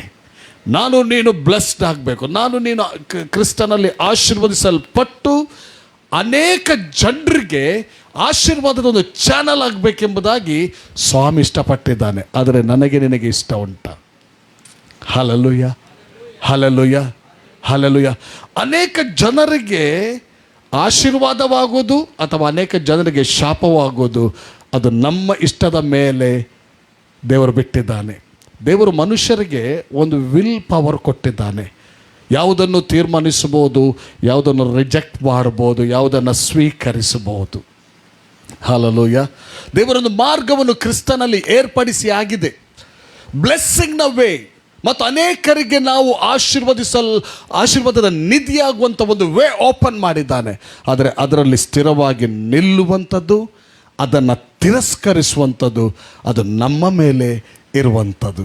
ಆದರೆ ದೇವರು ಬಯಸುವಂಥದ್ದು ತನ್ನ ಆತ್ಮನ ಮೂಲಕವಾಗಿ ಸಭೆ ಯಾವಾಗಲೂ ಆ ಬ್ಲೆಸ್ಸಿಂಗಲ್ಲಿ ನಿಂತುಕೊಂಡು ಅನೇಕರಿಗೆ ಆಶೀರ್ವಾದ ಆಗಬೇಕು. ಅನೇಕರಿಗೆ ಶಾಪ ಅಲ್ಲ, ಅನೇಕರಿಗೆ ಆಶೀರ್ವಾದ. ಅನೇಕರಿಗೆ ಆಶೀರ್ವಾದ ಅಂದರೆ ಜನರು ಹೇಗೆ ಆಶೀರ್ವಾದ ಅಂತಾರೆ, ಅನೇಕರ ರಕ್ಷಣೆಗೆ ಕಾರಣದಾರರಾಗಬೇಕು. ಅನೇಕರ ರಕ್ಷಣೆಗೆ ನಾವು ಏನಾಗಬೇಕು? ಕಾರಣದಾರರಾಗಬೇಕು. ಒಂದು ವೇಳೆ ನಮ್ಮಲ್ಲಿ ಇಷ್ಟು ಜನರಲ್ಲಿ ನಾವುಗಳು ಎಲ್ಲರೂ ಹೋಗಿ ಅನೇಕರ ರಕ್ಷಣೆಗೆ ಕಾರಣದಾರಾಗುವುದಾದರೆ ಅದೇ ಆಶೀರ್ವಾದದ ನಿಧಿಗಳು. ಒಬ್ಬನ ಜೀವಿತದಲ್ಲಿ ಬಂಧನಗಳು ಬಿಡುಗಡೆ ಆದರೆ ಆ ಆಶೀರ್ವಾದಕ್ಕಿಂತ ದೊಡ್ಡ ಆಶೀರ್ವಾದ ಯಾವುದೂ ಇಲ್ಲ. Hallelujah, hallelujah. ಬೈಬಲ್ ಹೇಳ್ತದೆ, ರೋಮಾಪುರ 4:6 ಮತ್ತು 7 ವಚನ ಓದುವಾಗ ಅಲ್ಲಿ ಬರೆದಿದೆ, ಯಾವನ ಪಾಪವು ಪರಿಹಾರವಾಗಿದೆಯೋ, ಯಾವನ ದ್ರೋಹವು ಅಪರಾಧವು, ನೋಡಿ ಏನು ಬರೆದಿದೆ, ದ್ರೋಹವು ಕ್ಷಮಿಸಲ್ಪಟ್ಟಿದೆಯೋ ಅವನೇ ಧನ್ಯನು. ಧನ್ಯನು ಮೀನ್ಸ್ ಬ್ಲೆಸ್ಡ್. ಹಲ್ಲೆಲೂಯಾ. ಹಾಗಾದರೆ ಒಬ್ಬನ ರಕ್ಷಣಾ ಜೀವಿತಕ್ಕೆ ನಾನು ನೀವು ಕಾರಣದಾರರಾಗಬೇಕಾದ್ರೆ ಫಸ್ಟ್ ನಮ್ಮಲ್ಲಿ ರಕ್ಷಣೆ, ಎರಡನೇದಾಗಿ ಆ ರಕ್ಷಣೆಯಲ್ಲಿ ಸ್ಥಿರವಾಗಿ ನಿಲ್ಲುವಂಥದ್ದು, ಮೂರನೇದಾಗಿ ಅನೇಕರ ರಕ್ಷಣೆಗೆ ನಾನು ನೀವು ಕಾರಣದಾರರಾಗೋದು. ಹಲ್ಲೆಲೂಯಾ. ಒಂದು ಬಾಂಡೇಜ್, ಒಂದು ಬಂಧನ ಒಬ್ಬನ ಲೈಫಲ್ಲಿ ಬ್ರೇಕ್ ಆದರೆ ಅವನಿಗೆ ನಿತ್ಯತ್ವದ ಆಶೀರ್ವಾದಕ್ಕಿಂತ ದೊಡ್ಡ ಆಶೀರ್ವಾದ ಯಾವುದೂ ಇಲ್ಲ. Hallelujah, hallelujah, hallelujah. ಮತ್ತೆಲ್ಲ ಇರುವಂಥದ್ದು ಲೌಕಿಕವಾದಂಥದ್ದು ಲೋಕದಲ್ಲಿ ಇರುವವರೆಗೆ ಮಾತ್ರ ಇರ್ತದೆ. ಆದರೆ ನಿತ್ಯವಾಗಿ ಇರುವಂಥದ್ದು ಅದು ವೆರಿ ಇಂಪಾರ್ಟೆಂಟ್. ನಿತ್ಯವಾಗಿ ಜೀವಿಸುವಂಥದ್ದು ವೆರಿ ಇಂಪಾರ್ಟೆಂಟ್. ಅದರ ಅರ್ಥ ಲೋಕದ್ದು ಬೇಡ ಅಂತಲ್ಲ. ದೇವರು ಯಾರ್ಯಾರನ್ನು ಯಾವ ರೀತಿ ಆಶೀರ್ವದಿಸಿ ಮೇಲೆ ತರ್ತಾನೆ ಆತನು ಎಲ್ಲ ಕ್ಷೇತ್ರದಲ್ಲೂ. ನಮ್ಮ ಭೌತಿಕ ಜೀವಿತದಲ್ಲೂ ನಮ್ಮ ಆತ್ಮಿಕ ಜೀವಿತದಲ್ಲೂ ನಾವು ಅನೇಕರಿಗೆ ಆಶೀರ್ವಾದದಾಯಕವಾಗುವಂತೆ ದೇವರು ಮಾಡ್ತಾನೆ. ನಾವು ಸಾಲ ಕೊಡುವವರಾಗಿ ದೇವರು ನಮ್ಮನ್ನು ಮಾಡೋದಿಲ್ಲ. ಸಾಲ ತೆಗೆದುಕೊಳ್ಳುವವರಾಗಿ ದೇವರು ಮಾಡೋದಿಲ್ಲ. ಕ್ಷಮಿಸಿ, ಸಾಲ ತೆಗೆದುಕೊಳ್ಳುವವರಾಗಿ ದೇವರು ಮಾಡೋದಿಲ್ಲ. ನಾವು ಇತರರಿಗೆ ಸಾಲ ಅಲ್ಲ, ಹೆಲ್ಪ್ ಮಾಡುವವರನ್ನಾಗಿ ದೇವರು ಮಾಡ್ತಾರೆ. ನಂಬ್ತೀರಾ? ಇದೆಲ್ಲ ಆತನ ಸಾನ್ನಿಧ್ಯದ ಮೂಲಕ ಸಿಕ್ಕುವಂಥ ಭಾಗ್ಯ. Hallelujah, hallelujah. ಅಷ್ಟು ಮಾತ್ರವಲ್ಲ, ಈ ಲೋಕದ ವಿಷಯ ಆಯಿತು. ಆದರೆ ಲೋಕ ಮುಗಿತ್ತದೆ. ಇದು ಲೋಕದಲ್ಲಿ ಮಾತ್ರ. ಲೋಕ ಮುಗಿತ್ತದೆ. ಲೋಕ ಮುಗಿದ ನಂತರ ಒಂದು ಜೀವ ಇದೆ. ಹಲ್ಲೆಲೂಯಾ. ಅದನ್ನು ನಾನು ನೀವು ಕೂಡ ಕ್ರಿಸ್ತನ ಮೂಲಕ ಪಡ್ಕೊಂಡ ನಂತರ ಅನೇಕರು ನಮ್ಮ ಮೂಲಕ ಪಡ್ಕೊಳ್ಬೇಕೆಂಬುದಾಗಿ ದೇವರ ಆಶೆ. ಹಲ್ಲೆಲೂಯಾ. ಅದಕ್ಕಾಗಿ ದೇವರು ಸಭೆಯನ್ನು ಎಬ್ಬಿಸಿದ್ದಾನೆ, ಸಭೆಯನ್ನು ಇಟ್ಟಿದ್ದಾನೆ. ಸಭೆ ಒಂದು ತಿಳ್ಕೊಳ್ಳಿ, ಕೇವಲ ತಮ್ಮದೇ ವಿಷಯಗಳಲ್ಲಿ ಮುಳುಗಿಕೊಳ್ಳಿಕ್ಕೆ ಹೋಗಬಾರ್ದು. ದೇವರ ವಿಷಯದಲ್ಲಿ ಕೂಡ ನಾವು ಹೆಚ್ಚು ಗಮನ ಕೊಡಬೇಕು. ಯಾಕಂದರೆ ದೇವರು ಅನ್ನುವಂಥದ್ದು ಅದು ನಿತ್ಯ ಕಾಲಕ್ಕೂ ಉಳಿಯುವಂಥ ಸಂಗತಿ. ಲೋಕದ ಬ್ಯುಸಿಯಲ್ಲೇ ನಾವು ಬೆದ್ದು ಬಿಟ್ಟರೆ ಲೋಕವು ಅದರ ಆಶೆಯು ಗತಿಸಿ ಹೋಗ್ತದೆ. ಲೋಕ ಹೋಗ್ತದೆ ಒಂದು ದಿವಸ, ಅದರ ಜೊತೆ ಅದರ ಆಡಂಬರಗಳು ಎಲ್ಲ ಹೋಗಿಬಿಡ್ತದೆ. ಲಾಸ್ಟಿಗೆ ಕಡೆಗೆ ನಿಲ್ಲುವಂಥದ್ದು ಯಾವುದು? ನಿತ್ಯತ್ವದ ಸಂಗತಿ. ಬೈಬಲ್ ಹೇಳ್ತದೆ ನಾವು ಅದಕ್ಕೋಸ್ಕರ ಉಳಿಯುವಂಥ ಸಂಗತಿಗಳಿಗೋಸ್ಕರ ದುಡಿಯುವವರಾಗಿದ್ದೇವೆ ಅಂತ ಹೇಳ್ತದೆ. Hallelujah, hallelujah, hallelujah. ಉಳಿಯುವಂಥ ಸಂಗತಿಗಳಿಗೆ ದುಡಿಯಬೇಕು. ಆದ್ದರಿಂದ ದೇವರು ಕೊಟ್ಟಂಥ ಒಂದು ನಿಯಮಿತ ಕಾಲ ಇರ್ತದೆ ದುಡಿಮೆಗಾಗಿ. ಯಾವುದೇ ಇರಲಿ, ನಾವು ಅದನ್ನು ಇದು ಮಾಡಿ ಮತ್ತು ನಮ್ಮ ಕರ್ತವ್ಯವನ್ನು ಆ ಟೈಮಲ್ಲಿ ದುಡಿಮೆ ಮಾಡೋರು ಮಾಡಿ ನಮ್ಮ ಕರ್ತವ್ಯವನ್ನು ಏನು ಮಾಡಬೇಕು? ನಾವು ನಿಭಾಗಿಸಬೇಕು. ನಮಗೆ ದೊಡ್ಡ ಜವಾಬ್ದಾರಿ ಏನು ಗೊತ್ತುಂಟ?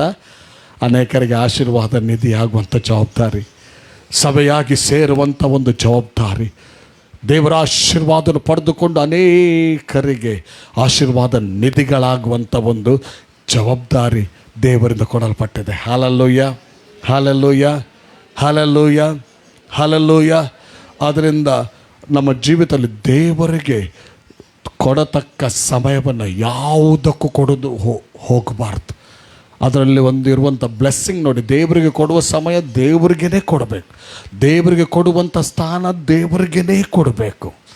ಫಸ್ಟ್ ನಮ್ಮ ಜೀವಿತದಲ್ಲಿ first god, secondary other things. First god.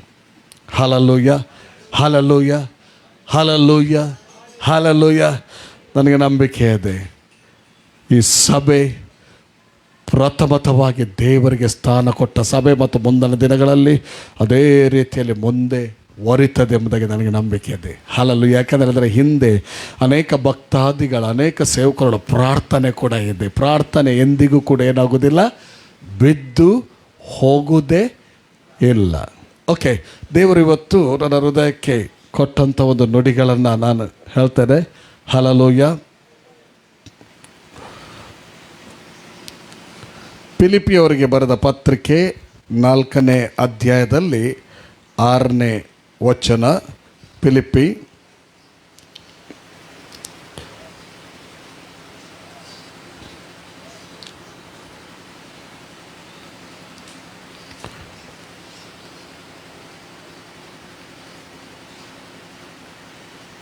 5 ಮತ್ತು 6ನೇ ವಚನವನ್ನು ಓದೋಣವ. ನಿಮ್ಮ ಸೈರಣೆಯು ಎಲ್ಲ ಮನುಷ್ಯರಿಗೆ ಗೊತ್ತಾಗಲಿ, ಕರ್ತನು ಹತ್ತಿರವಾಗಿದ್ದಾನೆ. ಯಾವ ಸಂಬಂಧವಾಗಿಯೂ ಚಿಂತೆ ಮಾಡದೆ ಸರ್ವ ವಿಷಯದಲ್ಲಿ ದೇವರ ಮುಂದೆ ಕೃತಜ್ಞತಾಸ್ತುತಿಯನ್ನು ಪ್ರಾರ್ಥನೆ ವಿಜ್ಞಾಪನೆಗಳನ್ನು ಮಾಡುತ್ತಾ ನಿಮಗೆ ಬೇಕಾದದ್ದನ್ನು ತಿಳಿಯಪಡಿಸಿರಿ. ಮುಂದೆ 7ನೇ ವಚನ. ಆಗ ಎಲ್ಲ ಗ್ರಹಿಕೆಯನ್ನು ಮೀರುವ ದೇವಶಾಂತಿಯು ನಿಮ್ಮ ಹೃದಯಗಳನ್ನು ಯೋಚನೆಗಳನ್ನು ಕ್ರಿಸ್ತ ಯೇಸುವಿನಲ್ಲಿ ಕಾಯುವುದು. Hallelujah, hallelujah. ಕರ್ತನಲ್ಲಿ ಪ್ರೀತಿಯುಳ್ಳ ದೇವರ ಮಕ್ಕಳೇ, ಇವತ್ತು ನಾನಾಗಲಿ ನೀವಾಗಲಿ ಒಂದೊಂದು ಕುಟುಂಬ ಬಾಳ್ವೆಯನ್ನು ಮಾಡ್ತಾ ಇದ್ದೇವೆ. ದೇವರು ನನ್ನನ್ನು ನಿಮ್ಮನ್ನು ಒಂದೊಂದು ಪ್ಲೇಸಲ್ಲಿ ಇಟ್ಟಿದ್ದಾನೆ, ಒಂದೊಂದು ಏರಿಯಾದಲ್ಲಿ ಇಟ್ಟಿದ್ದಾನೆ. ಹೌದಾ ಅಲ್ವಾ? ಒಂದೊಂದು ಗ್ರಾಮದಲ್ಲಿ ಇಟ್ಟಿದ್ದಾನೆ. ಗ್ರಾಮದ ಒಂದು ಕಾರ್ನರಲ್ಲಿ ನಾವಿದ್ದೇವೆ. ಒಂದೊಂದು ಮೂಲೆಗಳಲ್ಲಿ, ಒಂದೊಂದು ಮೂಲೆಯೋ ಮಧ್ಯದೋ ಒಂದು ಕಡೆ ಇದ್ದೇವೆ ನಾವು, ಅಲ್ವಾ? ಈಗ ನಾನು ನೀನು ಜೀವಿಸುವಂಥ ಈ ಸಮಯದಲ್ಲಿ, ಕುಟುಂಬವಾಗಿ ಜೀವಿಸುವಂಥ ಸಮಯದಲ್ಲಿ ನಮ್ಮ ಅಕ್ಕಪಕ್ಕ ಅನೇಕ ಕುಟುಂಬಗಳು ಇದೆ, ಅಲ್ವಾ? ಹೌದಲ್ವಾ? ಯಾರ ಅಕ್ಕಪಕ್ಕ ಯಾರು ಇಲ್ವಾ? ಇಲ್ಲಿ ಸಹ ನೋಡಿ, ಕಾಡಾಗೆ ಕಾಣ್ತದೆ. ಇದು ಕಾಡಲ್ಲ, ಇಲ್ಲಿ ತುಂಬ ಕುಟುಂಬಗಳಿದೆ. ಇಲ್ಲಿ ಒಂದು ಮನೆ ಕೂಡ ಕಾಣೋದಿಲ್ಲ. ಅದೊಂದು ಮನೆ ಬಿಟ್ಟರೆ ಬೇರೆ ಮನೆ ಯಾವುದು ಕಾಣೋದಿಲ್ಲ. ಈಗ ನೋಡಿ, ನನಗೊಂದು ನ್ಯೂಸ್ ಬಂತು. ಇನ್ನು ಸ್ವಲ್ಪ ಸಮಯದಲ್ಲಿ ಇಲ್ಲಿ ಒಂದು ದೊಡ್ಡ ಬಿಲ್ಡಿಂಗ್ ಆಗಲಿಕ್ಕಿದೆ ಅಂತ ಅದರ ದನಿಗಳು ನನಗೆ ಹೇಳಿದರು. ಗೊತ್ತಿಲ್ಲ ಅದು ಏನಾಗ್ತದೆ ಅಂತ. ಅಂತೂ ಬಿಲ್ಡಿಂಗ್ ಆದರೂ ಅಥವಾ ಆಗದಿದ್ದರೂ ಮನೆಗಳಂತೂ ಖಂಡಿತವಾಗಿ ಆಗ್ತದೆ. ಈಗ ಟಕ ಟಕ ಟಕ ಟಕ ಇದೆಲ್ಲ ಸೇಲ್ ಆಗೋದ್ರಲ್ಲೇ ಉಂಟು. ಕಾಡಾಗಿ ಕಂಡರೂ ಕೂಡ ನಾನು ಯಾಕೆ ಹೇಳ್ತೇನೆ ಅಂದರೆ, ಮುಂದೆ ಇಲ್ಲಿ ಅಕ್ಕಪಕ್ಕದಲ್ಲಿ ಮನೆ ಆಗ್ತದೆ. ಇದು ಸಾಧಾರಣ ಈ ಕಡೆ ದೊಡ್ಡ ಲಚ್ಚಿಲ್ ಕಾಣ್ತದಲ್ಲ, ಇದು ಕೂಡ ತುಂಬ ಜನರ ಪ್ರಾಪರ್ಟಿ. ಅದು ಈಗ ಅವರೆಲ್ಲರೂ ಮನಸ್ಸು ಮಾಡಿದ್ರೆ ಇಡೀ ಗುಡ್ಡೆ ಮನೆ ಆಗ್ತದೆ, ಒಂದು ವಿಲೇಜ್ ಆಗ್ತದೆ ಅದು. ಹಾಗೆಲ್ಲ ಉಂಟು. ಎನಿವೆ, ಆದರೂ ಕೂಡ ಅಲ್ಲಿ ಅಕ್ಕಪಕ್ಕದಲ್ಲಿ ಕುಟುಂಬಗಳಿದೆ. ಎಲ್ಲಿ ಕೂಡ ನಾವು ಹೇಳಲಿಕ್ಕಾಗೋದಿಲ್ಲ ನಾನು ಯಾವುದೇ ಕುಟುಂಬದ ಮಧ್ಯೆ ಇಲ್ಲ ಅಂತ. ಸ್ವಲ್ಪ ದೂರ ಆದರೂ ಕೂಡ ಕುಟುಂಬಗಳು ಇರ್ತದೆ. ಎರಡನೇದಾಗಿ ನಾವು ಜನರ ಮಧ್ಯದಲ್ಲಿ ವಾಸಿಸ್ತಾ ಇದ್ದೇವೆ ಅಲ್ವಾ.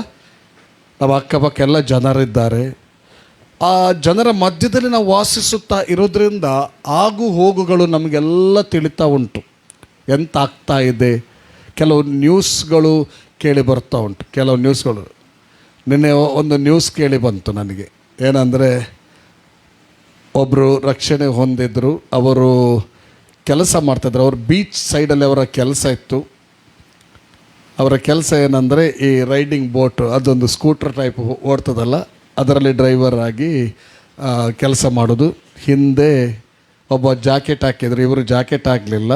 ಬಹುಶಃ ಅದು ಏನೋ ತಾಂತ್ರಿಕ ದೋಷವೋ ಏನೋ, ನೀರು ತುಂಬಿತ್ತೇನು ಗೊತ್ತಿಲ್ಲ, ಅದು ಪಲ್ಟಿಯಾಗಿ ಮುಳುಗಿತ್ತು. ದೂರ ಹೋಗಿದ್ದಾರೆ, ಅವ ಕರ್ಕೊಂಡೋಗಿದ್ದಾರೆ. ಅದು ಮುಳುಗಿತ್ತು. ಮುಳುಗಿದಾಗ ಏನಾಯ್ತಂದರೆ, ಆ ಮನುಷ್ಯ ಈಗ ಲೈಫ್ ಜಾಕೆಟ್ ಹಾಕಿದ ವ್ಯಕ್ತಿಯನ್ನು ಕೂಡ ಇದೇ ವ್ಯಕ್ತಿ ಹೇಳ್ಕೊಂಡು ಬರಬೇಕಲ್ವ. ಸ್ವಿಮ್ಮಿಂಗ್ ಮಾಡಿಕೊಂಡು ಇವನ ಹತ್ರನೇ ಲೈಫ್ ಜಾಕೆಟ್ ಇಲ್ಲ. ನೋಡಿ, ಇದರಲ್ಲಿ ಏನು ನೋಡ್ತೇವೆ ಅಂದರೆ, ಕೆಲವು ಸಾರಿ ಸರ್ಕಾರದ ಸೂಚನೆ ಆಗಲಿ, ದೇವರ ವಾಕ್ಯದ ಸೂಚನೆ ಆಗಲಿ ಮೀರಿ ಹೋದರೆ ಆಪತ್ತು ಖಂಡಿತ, ಆಪತ್ತು ಖಂಡಿತ. ಈಗ ನಮಗೊಂದು ಗೌರ್ಮೆಂಟ್ ಕೊಡಲ್ಪಟ್ಟಿದೆ, ಮತ್ತು ಕೆಲವು ರೂಲ್ಸ್ಗಳಿದೆ. ಅದು ಜನರ ಹಿತಕ್ಕಾಗಿರುವಂಥ ರೂಲ್ಸ್ಗಳು. ಕೆಲವರು ಹೇಳೋದು ಏನು ಗೊತ್ತುಂಟ, ಕೆಲವು ರೂಲ್ಸ್ಗಳನ್ನು ದಾಟಿ ಹೋಗ್ತಾ ಇದ್ದಾರೆ. ಯಾನು ಲೈಸೆನ್ಸ್ ಮಲ್ದಿನೆಜ್ಜಿ ಯಾ ನಂಬಿಕೆ ನಂಬಿಕೆ ಬತ್ತೆ, ಅದು ನಂಬಿಕೆ ಬೇಡ. ಈ ಸಭೆಯವರಿಗೆ ನಾನು ಹೇಳೋದು, ಆ ನಂಬಿಕೆ ಬೇಡ, ಅದು ನಂಬಿಕೆ ಅಲ್ಲ. ಅದು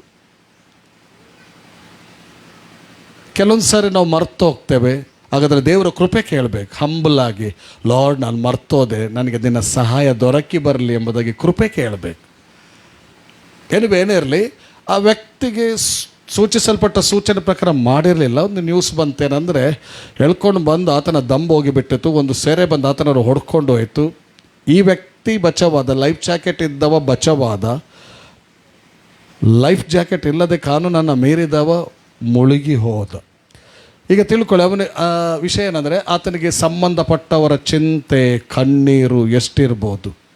ಸ್ವಲ್ಪ ಚಿಂತೆ ಇರ್ತದೆ. ಈಗ ತಮ್ಮವರನ್ನು ಕಳ್ಕೊಂಡಂಥ ಒಂದು ನೋವು, ವೇದನೆ ಅವರ ಕುಟುಂಬಕ್ಕೆ ಎಷ್ಟಾಗ್ತದೆ ಅಲ್ವಾ? ಓಕೆ, ಅದೇ ಪ್ರಕಾರ ನಾವು ಲೋಕದಲ್ಲಿ ಇದ್ದೇವೆ. ಲೋಕದಲ್ಲಿ ಆಸುಪಾಸಲ್ಲಿ ನಾವು ನೋಡುವಾಗ ಜನರು ಬಹಳ ಚಿಂತೆಗೆ ಒಳಪಟ್ಟ ಸ್ಥಿತಿಯಲ್ಲಿದ್ದಾರೆ. ಅನೇಕ ಸಾರಿ ನಾವು ಎಣಿಸೋದೇನು ಗೊತ್ತಾ, ನಾವೇ ದೊಡ್ಡ ಚಿಂತೆಯಲ್ಲಿದ್ದೇವೆ ಅಂತ. ಇಲ್ಲ ಪ್ರಿಯರೇ, ನೀನು ಕ್ರಿಸ್ತನಲ್ಲಿ ಇರೋದ್ರಿಂದ ದೇವರು ದೊಡ್ಡ ಅವಘಡಗಳಿಂದ ನಿಮ್ಮನ್ನೆಲ್ಲರನ್ನು ತಪ್ಪಿಸ್ತಾ ನಡೆಸ್ತಾ ಬರ್ತಾ ಇದ್ದಾನೆ. ನಮ್ಮದೇನಾದರೂ ಇದೆ, ಈ ಲೋಕದಲ್ಲಿ ವೇರಿಯೇಷನ್ ಇದೆ, ಈ ಲೋಕದಲ್ಲಿ ಏರುಪೇರು ಇದೆ, ಲೋಕದಲ್ಲಿದ್ದೇವೆ, ಲೋಕ ಕೆಡುಕನ ವಶದಲ್ಲಿದೆ, ವೇರಿಯೇಷನ್ ಸಹಜ. ಆದರೆ ಸ್ವಾಮಿ ಹೇಳಿದ ಮಾತು, ಈಗ ಯುಗದ ಸಮಾಪ್ತಿಯವರೆಗೂ, ಯುಗದ ಸಮಾಪ್ತಿಯವರೆಗೆ ನಾನು ನಿಮ್ಮ ಸಂಗಡ ಇದ್ದೇನೆ. ಕೆಲವು ಸಾರಿ ನಾವು ಪ್ರಾರ್ಥನೆ ಮಾಡಿರ್ತೇವೆ, ಕೆಲವು ಸಾರಿ ಪ್ರಾರ್ಥನೆ ಮಾಡದೇ ಇರ್ತೇವೆ. ಪ್ರಾರ್ಥನೆ ಮಾಡದಿದ್ದರೂ ಆತನ ಕೃಪೆಯಿಂದ ಅನೇಕ ಸಾರಿ ನಮ್ಮನ್ನು ಆತನ ಕೇಡಿಂದ ತಪ್ಪಿಸಿದ್ದುಂಟು. ಹೌದಲ್ವಾ? ಆದರೂ ಕೂಡ ಚಿಂತೆಗೆ ಸಂಬಂಧಪಟ್ಟ ಸಂಗತಿಗಳು ಬರ್ತಾ ಇರ್ತದೆ. ಖಾಲಿ ಲೋಕದಲ್ಲಿ ಮಾತ್ರವಲ್ಲ, ದೇವ ಜನರೆನಿಸಿಕೊಳ್ಳುವಂಥ ನಮ್ಮಲ್ಲಿ ಕೂಡ ಚಿಂತೆಗೆ ಸಂಬಂಧಪಟ್ಟಂಥ ಸಂಗತಿಗಳು ಬರ್ತಾ ಇರ್ತದೆ. ಓಕೆ, ಒಂದು ತಿಳ್ಕೊಳ್ಳಿ, ಚಿಂತೆ ಅನ್ನುವಂಥದ್ದು ನಾನು ಆಯುಧ ಅಂತ ಹೇಳಿದರೆ ತಪ್ಪಾಗ್ತದ? ಅದೊಂದು ವೆಫನ್, ಅದೊಂದು ಆಯುಧ. ಅದು ಯಾರ ಆಯುಧ ಅದು? ಯಾರ ಆಯುಧ? ನೆಗೆಟಿವ್ ವಿಷಯದಲ್ಲಿ ನೆಗೆಟಿವ್ ವಿಯಲ್ಲಿ ಚಿಂತೆ ಮಾಡುವಂಥದ್ದು ಅದೊಂದು ವೈರಿಯ ಆಯುಧ. ಮನಸ್ಸಿಗೆ ಅದನ್ನೇ ಪುನಃ ತಂದು ತಂದು ತಂದು ತಂದು ತಂದು ತಂದು ತಂದು ಕುಗ್ಗಿಸುವಂಥದ್ದು, ವೇದನೆಗೆ ಒಳಪಡಿಸುವಂಥದ್ದು ಅದೊಂದು ವೈರಿಯ ವೆಫನ್. ಈಗ ಚಿಂತೆಗೆ ಒಳಪಡುವಂಥ ಸಂಗತಿಗಳು ನಾನಾ ವಿಧದಲ್ಲಿ ಬರ್ತದೆ ಅಲ್ವಾ? ನಾನಾ ವಿಧದಲ್ಲಿ ಬರ್ತದೆ ಅಥವಾ ನಾನಾ ವಿಷಯಗಳಿಂದ ಬರ್ತದೆ. ಅನೇಕ ಸಾರಿ ನಮ್ಮ ಭೌತಿಕ ಜೀವಿತ, ಉದಾಹರಣೆಗಾಗಿ ಭೌತಿಕ ಜೀವಿತ ನೋಡೋದಾದರೆ, ಫೈನಾನ್ಷಿಯಲ್ ವಿಚಾರದಲ್ಲಿ ಸ್ವಲ್ಪ ಫೈನಾನ್ಸ್ ಕೊರತೆ ಆಗ್ತಾ ಇದ್ದಾಗ, ಖರ್ಚುಗಳು ತುಂಬ ಇದ್ದಾಗ, ಏನೋ ಮಲ್ಪುನ ಅಯ್ಯೋ ದೇವರ ಈ ಚಿಂತೆ ಏನು ಮಾಡ್ತದೆ. ನಾನು ಯಾಕೆ ವೆಪನ್ ಹೇಳಿದೆ ಅಂದರೆ, ಈಗ ಫೈನಾನ್ಸ್ ವಿಷಯದಲ್ಲಿ ಒಂದು ಚಿಂತೆ ಬಂತಂತ ತಿಳ್ಕೊಳ್ಳಿ. ಒಂದು ಚಿಂತೆ ಬಂದಾಗ ಆ ಚಿಂತೆ ನಮ್ಮನ್ನು ಎಲ್ಲಿಗೆ ನಡೆಸ್ತದೆ ಗೊತ್ತುಂಟ? ಎಲ್ಲಿಗೆ ನಡೆಸ್ತದೆ? ಎಷ್ಟರ ಮಟ್ಟಿಗೆ ನಡೆಸ್ತದೆ? ಅದು ಎಲ್ಲಿಗೆ ನಡೆಸ್ತದೆ ಅಂದರೆ, ನಮ್ಮ ಮೈಂಡ್ ಅಡ್ಲೋಲ ಕಲ್ಲೋಲ ಆಗ್ತದೆ, ಲೈಫಲ್ಲಿ ಮೂಡೇ ಇಲ್ಲದಾಗೆ ಮಾಡ್ತದೆ. ಆಗ ಬೈಬಲ್ ಓದಲಿಕ್ಕೂ ಕೂಡ ಆಗೋದಿಲ್ಲ. ಮೊನ್ನೆ ಇತ್ತೀಚೆಗೆ ಒಬ್ಬರು ಫೋನ್ ಮಾಡಿದರು, ಒಂದು ಚಿಂತೆಯ ವಿಷಯಗಳನ್ನು ಶೇರ್ ಮಾಡಿಕೊಂಡ್ರು. ಅವರು ಹೀಗೆ ಹೇಳ್ತಾಯಿದ್ರು, ಯಾಪ ಈ ವಿಷಯ ಆಂಡು ತುಲೆ ಅದೊಡ್ದಿಂಚಂಗೆ ವಾಕ್ಯದ ಕೈತಲ್ ಪೋಪೆಂಗೆ ವಾಕ್ಯ ಓದರೆಗೆ ಆಪುಚ್ಚು ಪ್ರಾರ್ಥನೆ ಮಲ್ಪುಗಂದು ಪೋಪೆ ಪ್ರಾರ್ಥನೆ ಮಲ್ಪ ಅವೇ ಕಾಡುವಿಕೆ. ಹಾಗಾದರೆ ಇದೊಂದು ಸೈತಾನನ ಒಂದು ತಂತ್ರದ ಆಯುಧ ಹೌದಲ್ವ? ಹಾಗಾದರೆ ನನ್ನನ್ನು ನಿಮ್ಮನ್ನು ವಾಕ್ಯ ಓದದಂತೆ, ನನ್ನನ್ನು ನಿಮ್ಮನ್ನು ಪ್ರಾರ್ಥನೆಗೆ ಹೋಗದಂತೆ, ನನ್ನನ್ನು ನಿಮ್ಮನ್ನು ಅದು ತಡೆಯುವುದಾದರೆ ಒಂದು ತಿಳ್ಕೊಳ್ಳಿದ್ದು, ಗಾಡ್ಸ್ ಪ್ರೆಸೆನ್ಸಿಂದ ದೂರ ಮಾಡುವಂಥ ಯಾವುದೇ ಸಂಗತಿಗಳಿರ್ಬೋದು, ದಟ್ ಇಸ್ ವೆಪನ್. ಅದು ಸೈತಾನನ ಒಂದು ಅಗ್ನಿ ಬಾಣ.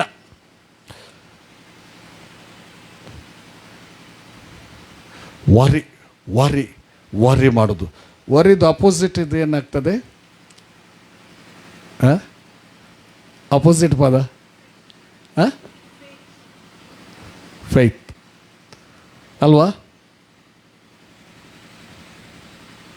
ಚಿಂತೆಯ ಒಂದು ಅಪೋಸಿಟ್ ಪದ ಯಾವುದಂದರೆ ನಂಬಿಕೆ. ನಂಬಿಕೆ ಮತ್ತು ವರಿ ಎಕ್ದಮ್ ಅಪೋಸಿಟ್ ಆಗಿದೆ. ನಿಮಗೆ ನೆನಪುಂಟ? ದೇವರ ವಾಕ್ಯದಲ್ಲಿ ಬರೆದಿದೆ, 6ನೇ ಅಧ್ಯಾಯದಲ್ಲಿ. ಯಾವಾಗಲೂ ಹೇಳ್ತಾರಲ್ಲ ಈ ವಾಕ್ಯ. ಯಾವ 6ನೇ ಅಧ್ಯಾಯ?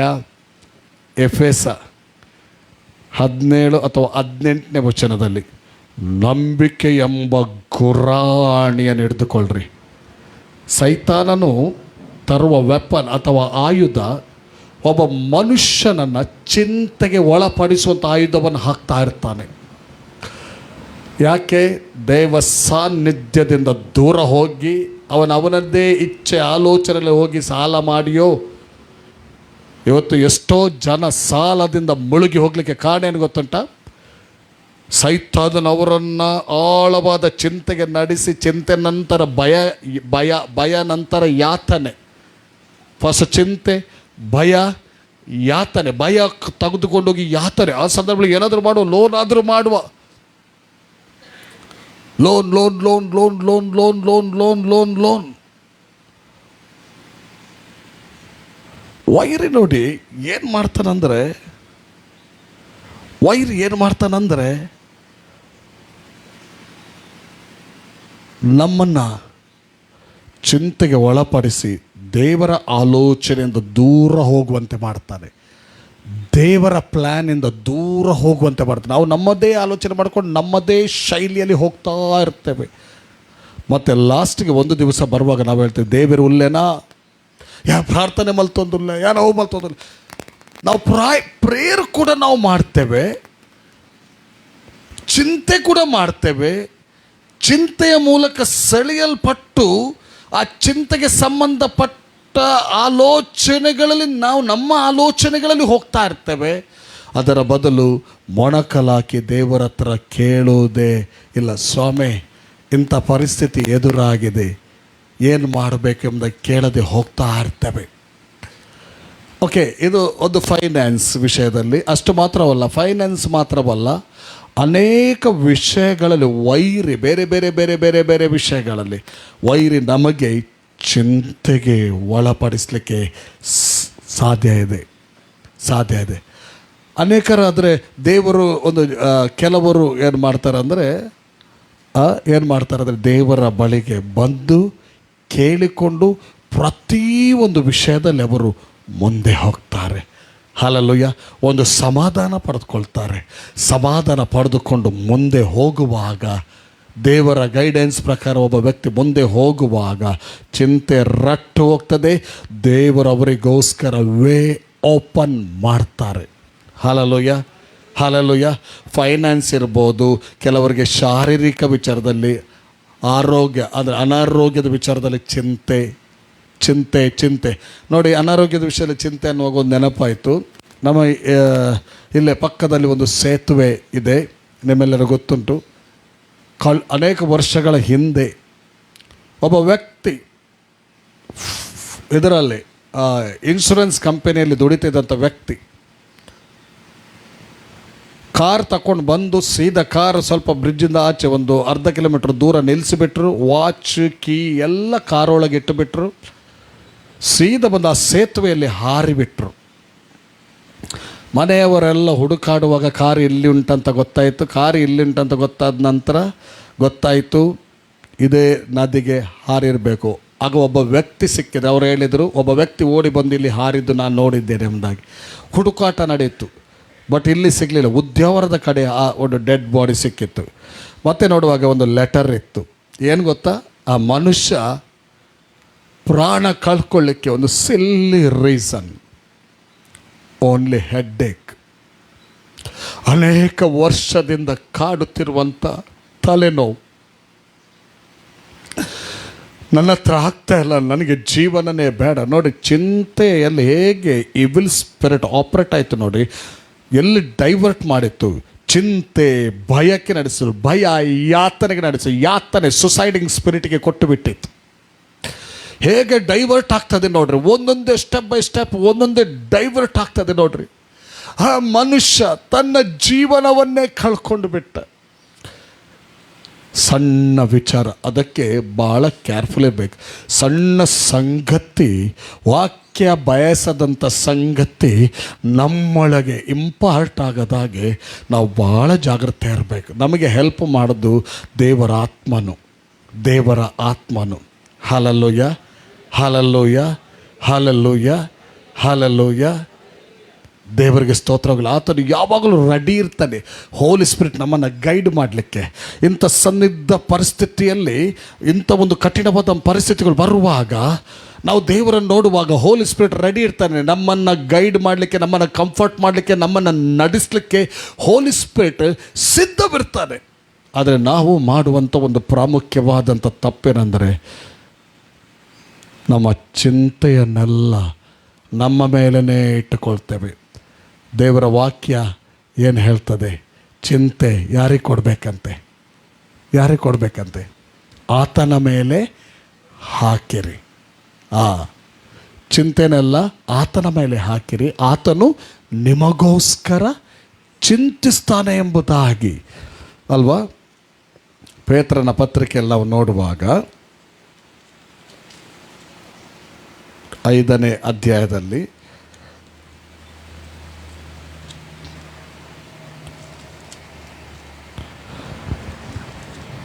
ಸ್ವಸ್ಥಚಿತ್ತರಾಗಿರಿ. ಎಷ್ಟನೇ 6-7? 5-8. ಓಕೆ. ಸ್ವಸ್ಥಚಿತ್ತರಾಗಿರಿ, ಎಚ್ಚರವಾಗಿರಿ. ನಿಮ್ಮ ವಿರೋಧಿಯಾಗಿರುವ ಸೈತಾನ. ಅಲ್ಲ 8 ಅಲ್ಲ, 6-7 ಓದಿ. 9. ನಿಮ್ಮ ಚಿಂತೆನೆಲ್ಲ ಆತನ 7. ನಿಮ್ಮ ಚಿಂತೆಯನ್ನೆಲ್ಲ ಆತನ ಮೇಲೆ ಹಾಕಿರಿ. ಅದಕ್ಕಿಂತ ಸ್ವಲ್ಪ ಹಿಂದಿನ ವಚನ ನೋಡ್ರಿ. 6 ಏನು ಹೇಳ್ತದೆ? ಆತನು ತಕ್ಕ ಕಾಲದಲ್ಲಿ ಹೀಗಿರೋದ್ರಿಂದ ದೇವರ ತ್ರಾಣವುಳ್ಳ ಹಸ್ತದ ಕೆಳಗೆ ನಿಮ್ಮನ್ನು ತಗ್ಗಿಸಿಕೊಳ್ಳಿರಿ. ಆತನು ತಕ್ಕ ಕಾಲದಲ್ಲಿ ನಿಮ್ಮನ್ನು ಮೇಲಕ್ಕೆ ತರೋ. ನಂತರ ಮತ್ತೆ ಮುಂದೆ, ನಿಮ್ಮ ಚಿಂತೆಯನ್ನೆಲ್ಲ ಆತನ ಮೇಲೆ ಹಾಕಿರಿ. ನಿಮ್ಮ ಚಿಂತೆಯನ್ನೆಲ್ಲ ಆತನ ಮೇಲೆ ಹಾಕಿರಿ. ಆತನು ನಿಮಗೋಸ್ಕರ ಚಿಂತಿಸುತ್ತಾನೆ. ಹಲೋ, ಆತನು ನಿಮಗೋಸ್ಕರ ಚಿಂತಿಸ್ತಾನೆ. ನಂಬ್ತೀರಾ? ನಾನು ಹೇಳಿದೆ, ನಂಬಿಕೆ ಅನ್ನುವಂಥದ್ದು ಅದು ಚಿಂತೆ ಅನ್ನುವಂಥ ವೆಪನ್ನ ವಿರುದ್ಧವಾದ ವೆಪನ್. ನಂಬಿಕೆ ಅನ್ನುವಂಥ ಆಯುಧ ಉಂಟಲ್ಲ, ಅದು ನಂಬಿಕೆ ಎಂಬ ಗುರಾಣಿ. ನಂಬಿಕೆ ನಾವಾಗ ಅರ್ಧ ಓದಿದ್ದು ನಿಲ್ಲಿಸಿದೆವಲ್ಲ. ನಂಬಿಕೆ ಎಂಬ ಗುರಾಣಿಯನ್ನು ಹಿಡಿದುಕೊಳ್ಳಿರಿ, ಅದರಿಂದ ಕೆಡುಕನ ಅಗ್ನಿ ಬಾಣಗಳನ್ನು ಆರಿಸುವುದಕ್ಕೆ ನೀವು ಏನಾಗ್ತೀರಿ? ಶಕ್ತರಾಗ್ತೀರಿ. ಹಲ್ಲೆಲೂಯಾ. ನಮ್ಮನ್ನು ಚಿಂತೆಯ ಮೂಲಕ ಪೀಡಿಸಿ, ಭಯಕ್ಕೆ ನಡೆಸಿ, ಯಾತನೆಗೆ ನಡೆಸಿ, ನಾನಾವಾದಂಥ ಸ್ಪಿರಿಟ್ಗಳಿಗೆ ಒಳಪಡಿಸುವಂಥ ದುರಾತ್ಮನ ಪ್ಲ್ಯಾನನ್ನು ಎದುರಿಸುವಂಥ ಒಂದೇ ಒಂದು ವೆಪನ್ ಫೇತ್. ಏನು? ಹೇಗೆ ನಾವು ಈ ಭಾಗದಲ್ಲಿ ಏನಾದರೂ ಒಂದು ವಿಷಯದಲ್ಲಿ ಚಿಂತೆ ನಮ್ಮನ್ನು ಕಾಡ್ತಾ ಇದೆ ಅಂದರೆ, ವರ್ರಿ ಹೆಚ್ಚುತ್ತಾ ಇದೆ ಅಂದರೆ, ನಮಗೆ ಕೂಡಲೇ ಈ ವಾಕ್ಯ ನೆನಪಿಗೆ ಬರು, ಇದರಲ್ಲಿ ಪವರ್ ಇದೆ. ಹಲ್ಲೆಲೂಯಾ. ನಿಮ್ಮ ಚಿಂತೆನೆಲ್ಲ ಆತನ ಮೇಲೆ ಹಾಕಿರಿ, ಆತನು ನಿಮಗೋಸ್ಕರ ಚಿಂತಿಸುತ್ತಾನೆ. Hallelujah, hallelujah, hallelujah, hallelujah. ಆತನು ನಿಮಗೋಸ್ಕರ ಚಿಂತಿಸ್ತಾನೆ. ಹಲ್ಲೆಲೂಯಾ. ಯಾರು ನಮಗೋಸ್ಕರ ಚಿಂತಿಸ್ತಾನೆ? ನಮ್ಮ ಕರ್ತನು, ನಮ್ಮ ದೇವರು ನಮಗೋಸ್ಕರ ಚಿಂತಿಸುವವನಾಗಿದ್ದಾನೆ. Hallelujah, hallelujah. ಈಗ ಉದಾಹರಣೆಗಾಗಿ ಹೇಳ್ತೇನೆ, ಈ ವಾಕ್ಯದ ನಮ್ಮ ಜೀವಿತದಲ್ಲಿ ಪ್ರಕಟಿಸಲ್ಪಟ್ಟರೆ ನಾವು ವರಿಗೆ ಹೋಗುವುದಿಲ್ಲ, ನಾವು ಪ್ರೈಸಿಗೆ ಹೋಗ್ತೇವೆ. ಅರ್ಥ ಆಗ್ತಾ ಉಂಟ? ಈ ವಾಕ್ಯ ನಮ್ಮ ಜೀವಿತದಲ್ಲಿ ಪ್ರಕಟಣೆ ಉಂಟಾದರೆ ನಾವು ಚಿಂತೆಗೆ ಹೋಗುವುದಿಲ್ಲ, ನಾವು ಯಾವುದಕ್ಕೆ ಹೋಗ್ತೇವೆ? ನಾವು ಆತನನ್ನು ಸ್ತುತಿಸುವುದಕ್ಕಾಗಿ ಹೋಗ್ತೇವೆ. ಅಥವಾ ಆತನ ನಮ್ಮ ಬಾಯಲ್ಲೇ ಆತನ ಸ್ತುತಿ ಮೊಳಗಿ ಬರ್ತದೆ. Hallelujah, hallelujah. ಹಲೋ ಸಭೆ, ನಾನು ಏನು ಹೇಳ್ತಾ ಇದ್ದೇನೆ ಅರ್ಥ ಆಗ್ತಾ ಉಂಟಾ? ಅರ್ಥ ಆಗ್ತಾ ಉಂಟಾ? ನನಗೋಸ್ಕರ ಒಬ್ಬ ಚಿಂತಿಸುವವ ಇದ್ದಾನೆ, ಆತನು ನನ್ನನ್ನು ಇಷ್ಟು ದಿವಸ ಕೈ ಬಿಡಲಿಲ್ಲ, ಇನ್ನು ಮುಂದೆ ಕೂಡ ಆತ ನನ್ನನ್ನು ಕೈ ಬಿಡುವುದಿಲ್ಲ ಎಂಬಂಥ ಒಂದು ಭರವಸೆಯಲ್ಲಿ ನಾನು ನೀವು ನಿಲ್ಲುವಾಗ ನಮಗೆ ಸ್ತೋತ್ರ ಒಳಗಿಂದ ಉಕ್ಕಿ ಬರುತ್ತದೆ. ಹಲ್ಲೆಲೂಯಾ. ಅದರಿಂದ ನಾವು ತೆಗೆದಂಥ ವಾಕ್ಯ ಭಾಗ ಫಿಲಿಪ್ಪಿ 4:6 ನಾವು ಹೋಗೋಣ, ತಿರುಗಿ ಹೋಗೋಣ. ಅಲ್ಲಿ ಏನು ಬರ್ತಿದೆ ಗೊತ್ತಾ? ಯಾವ ಸಂಬಂಧವಾಗಿಯೂ ಚಿಂತೆ ಮಾಡದೆ, ಅದರ ಬದಲಾಗಿ ಏನು ಮಾಡಬೇಕಂತೆ? ಚಿಂತೆ ಮಾಡದೆ, ಅದರ ಬದಲಾಗಿ ಏನು ಮಾಡಬೇಕಂತೆ? ಫಸ್ಟ್ ಏನು ಮಾಡಬೇಕು? ಚಿಂತೆ ಮಾಡದೆ. ಹಲೋ, ನನಗೆ ನಿದ್ದೆ ಬರ್ತದೆಯಾ? ನೀವು ಮಲಗೋದಾದರೆ ನಾನು ಮಲಗ್ತೇನೆ. ನೀವು ಮಲಗಲಿಲ್ಲ, ಆದರೆ ಒಂಥರ ಮಲಗಿದ್ದಾಗೆ ಸ್ವರನೇ ಕೇಳಿಸ್ತಾ ಇಲ್ಲ. ಚಿಂತೆ ಮಾಡಿದ ಏನು ಮಾಡಬೇಕಂತೆ? ಫಸ್ಟ್ ಏನು ತೋರಿಸ್ತಾ ಇದ್ದಾನೆ? ಚಿಂತೆ ಮಾಡದೆ ಕೃತಜ್ಞತಾ ಸ್ತುತಿಯನ್ನು ಅಂತ ಫಸ್ಟ್ ಹೇಳ್ತದೆ. ಅದೇ ಚಿಂತೆ ಮಾಡಬಾರ್ದಾದ್ರೆ, ಥ್ಯಾಂಕ್ಸ್ ಗಿವಿಂಗ್ ಮಾಡಬೇಕಾದ್ರೆ ಫಸ್ಟ್ ನಮಗೆ ಗೊತ್ತಾಗಬೇಕು, ನಮಗೋಸ್ಕರ ಚಿಂತಿಸುವ ಒಬ್ಬ ದೇವರು ನಮ್ಮೊಂದಿಗಿದ್ದಾನೆಂಬಂಥ ಸಂಗತಿ ನಮಗೆ ಗೊತ್ತಾಗಬೇಕು. Hallelujah, hallelujah, hallelujah, hallelujah. Bible ಹೇಳ್ತದೆ, ಕೀರ್ತನೆಯಲ್ಲಿ ನಾವು ಓದುವಾಗ ನಿಮ್ಗೆ ಗೊತ್ತುಂಟು, ಆ ವಾಕ್ಯ ತೆಗೆದುಬೇಡ, ಆತನನ್ನೇ ದೃಷ್ಟಿಸಿದವರು ಏನಾದ್ರಂತೆ? ಪ್ರಕಾಶವನ್ನು ಹೊಂದಿದರು. ದಾವೀದನು ಈ ಕೀರ್ತನೆಯನ್ನು ಬರೆದಂಥ ಸಂದರ್ಭ ಯಾವುದಿತ್ತಂದರೆ, ಸೌಲನ ಕೈಯಿಂದ ತಪ್ಪಿಸಿಕೊಂಡು ಓಡುತ್ತಿದ್ದಂಥ ಸಂದರ್ಭ, ಆತನ ಸ್ವಾಮಿಯನ್ನೇ ನೋಡುತ್ತಿದ್ದಂಥ ಸಂದರ್ಭ. ಅಂಥ ಪರಿಸ್ಥಿತಿಗಳಲ್ಲಿ ಆತನ ಜೀವಿತದಲ್ಲಿ ಚಿಂತೆ ಆತನನ್ನು ಕಾಡುತ್ತಾ ಇರುವಾಗ, ಭಯ ಆತನನ್ನು ಕಾಡುತ್ತಾ ಇರುವಾಗ, ಯಾತನೆ ಆತನನ್ನು ಕಾಡ್ತಾ ಇರುವಾಗ, ಮರಣ ಭಯ ಯಾವಾಗ ಹಿಡಿತಾನೆ, ಯಾವಾಗ ಕೊಲ್ತಾನೆ ಎಂಬುದಾಗಿ ಹೇಳಲಿಕ್ಕಾಗೋದಿಲ್ಲ. ಭಯ ಭಯ ಭಯ ಭಯ ಭಯ. ಅಂಥ ಸಂದರ್ಭದಲ್ಲಿ ಆತನ ಎಕ್ಸ್ಪೀರಿಯನ್ಸ್ ಹೇಳ್ತಾ ಇದ್ದಾನೆ. ಏನು ಗೊತ್ತುಂಟ? ಆತನನ್ನೇ ದೃಷ್ಟಿಸಿದವರು ಪ್ರಕಾಶವನ್ನು ಹೊಂದಿದರು. ಯಾಕಂದರೆ ಅವನ ಜೀವಿತದಲ್ಲಿ ದೇವರು ಸೌಲನ ಕೈಗೆ ದಾವೀದ ಸಿಕ್ಕದಂತೆ ತಪ್ಪಿಸಿದ್ದಾನೆ. ಕಾರಣ ಏನು ಗೊತ್ತುಂಟ? ಸ್ವಾಮಿಯನ್ನೇ ನೋಡ್ತಾ ಹೋದ. ಹಲ್ಲೆಲೂಯಾ. ನಮ್ಮ ದೇವರು ಏನು? ನಮ್ಮ ದೇವರು ಸಾಧಾರಣವ? ದೇವರಂದರೆ ಒಂದು ಸಾಧಾರಣವ? ದೇವರಂದರೆ ಒಂದು ಸಾಧಾರಣವ? ಆತನು ಅಸಾಧಾರಣವಾಗಿದ್ದಾನೆ. ಆತನ ಶಕ್ತಿಯನ್ನು ಎದುರಿಸಿ ನಿಲ್ಲುವಂಥ ಶಕ್ತಿಗಳು ಭೂಲೋಕದಲ್ಲಿಯೂ ಇಲ್ಲ, ಪರಲೋಕದಲ್ಲಿ ಉಂಟ. ದೇವರ ಶಕ್ತಿಯನ್ನು ಎದುರಿಸಿ ನಿಲ್ಲುವಂಥ ಶಕ್ತಿ ಭೂಲೋಕದಲ್ಲಿ ಮಾತ್ರವಲ್ಲ, ಪರಲೋಕದಲ್ಲಿ ಕೂಡ ಇಲ್ಲ.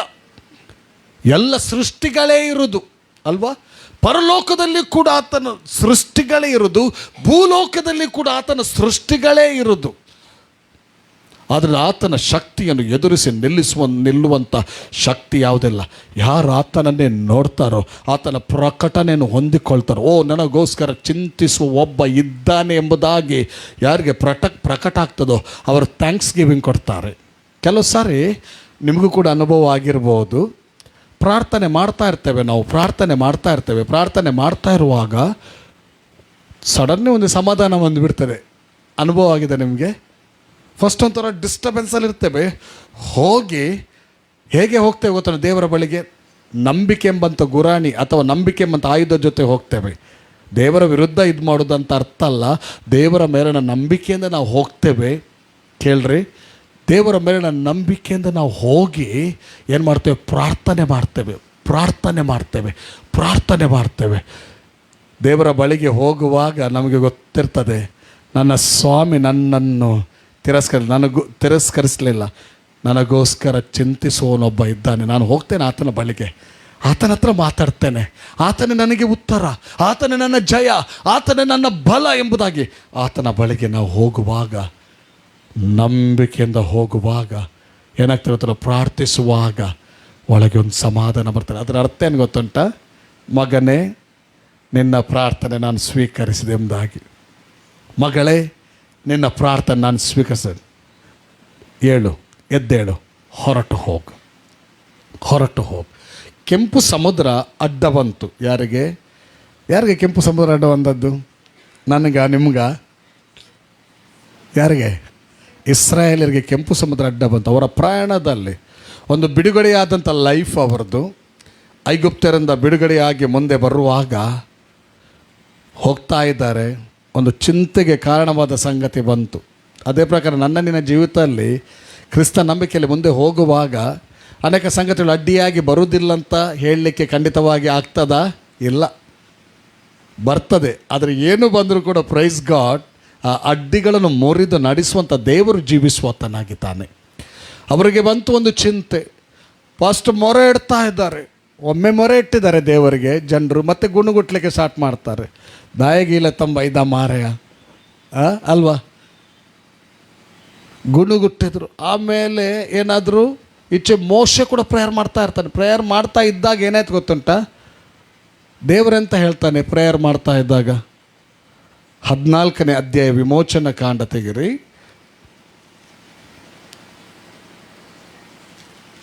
ಅಲ್ಲಿ 6, 7, 14ನೇ ಅಧ್ಯಾಯದಲ್ಲಿ 1 ನಿಮಿಷ, 6, 7 ಅಲ್ಲ,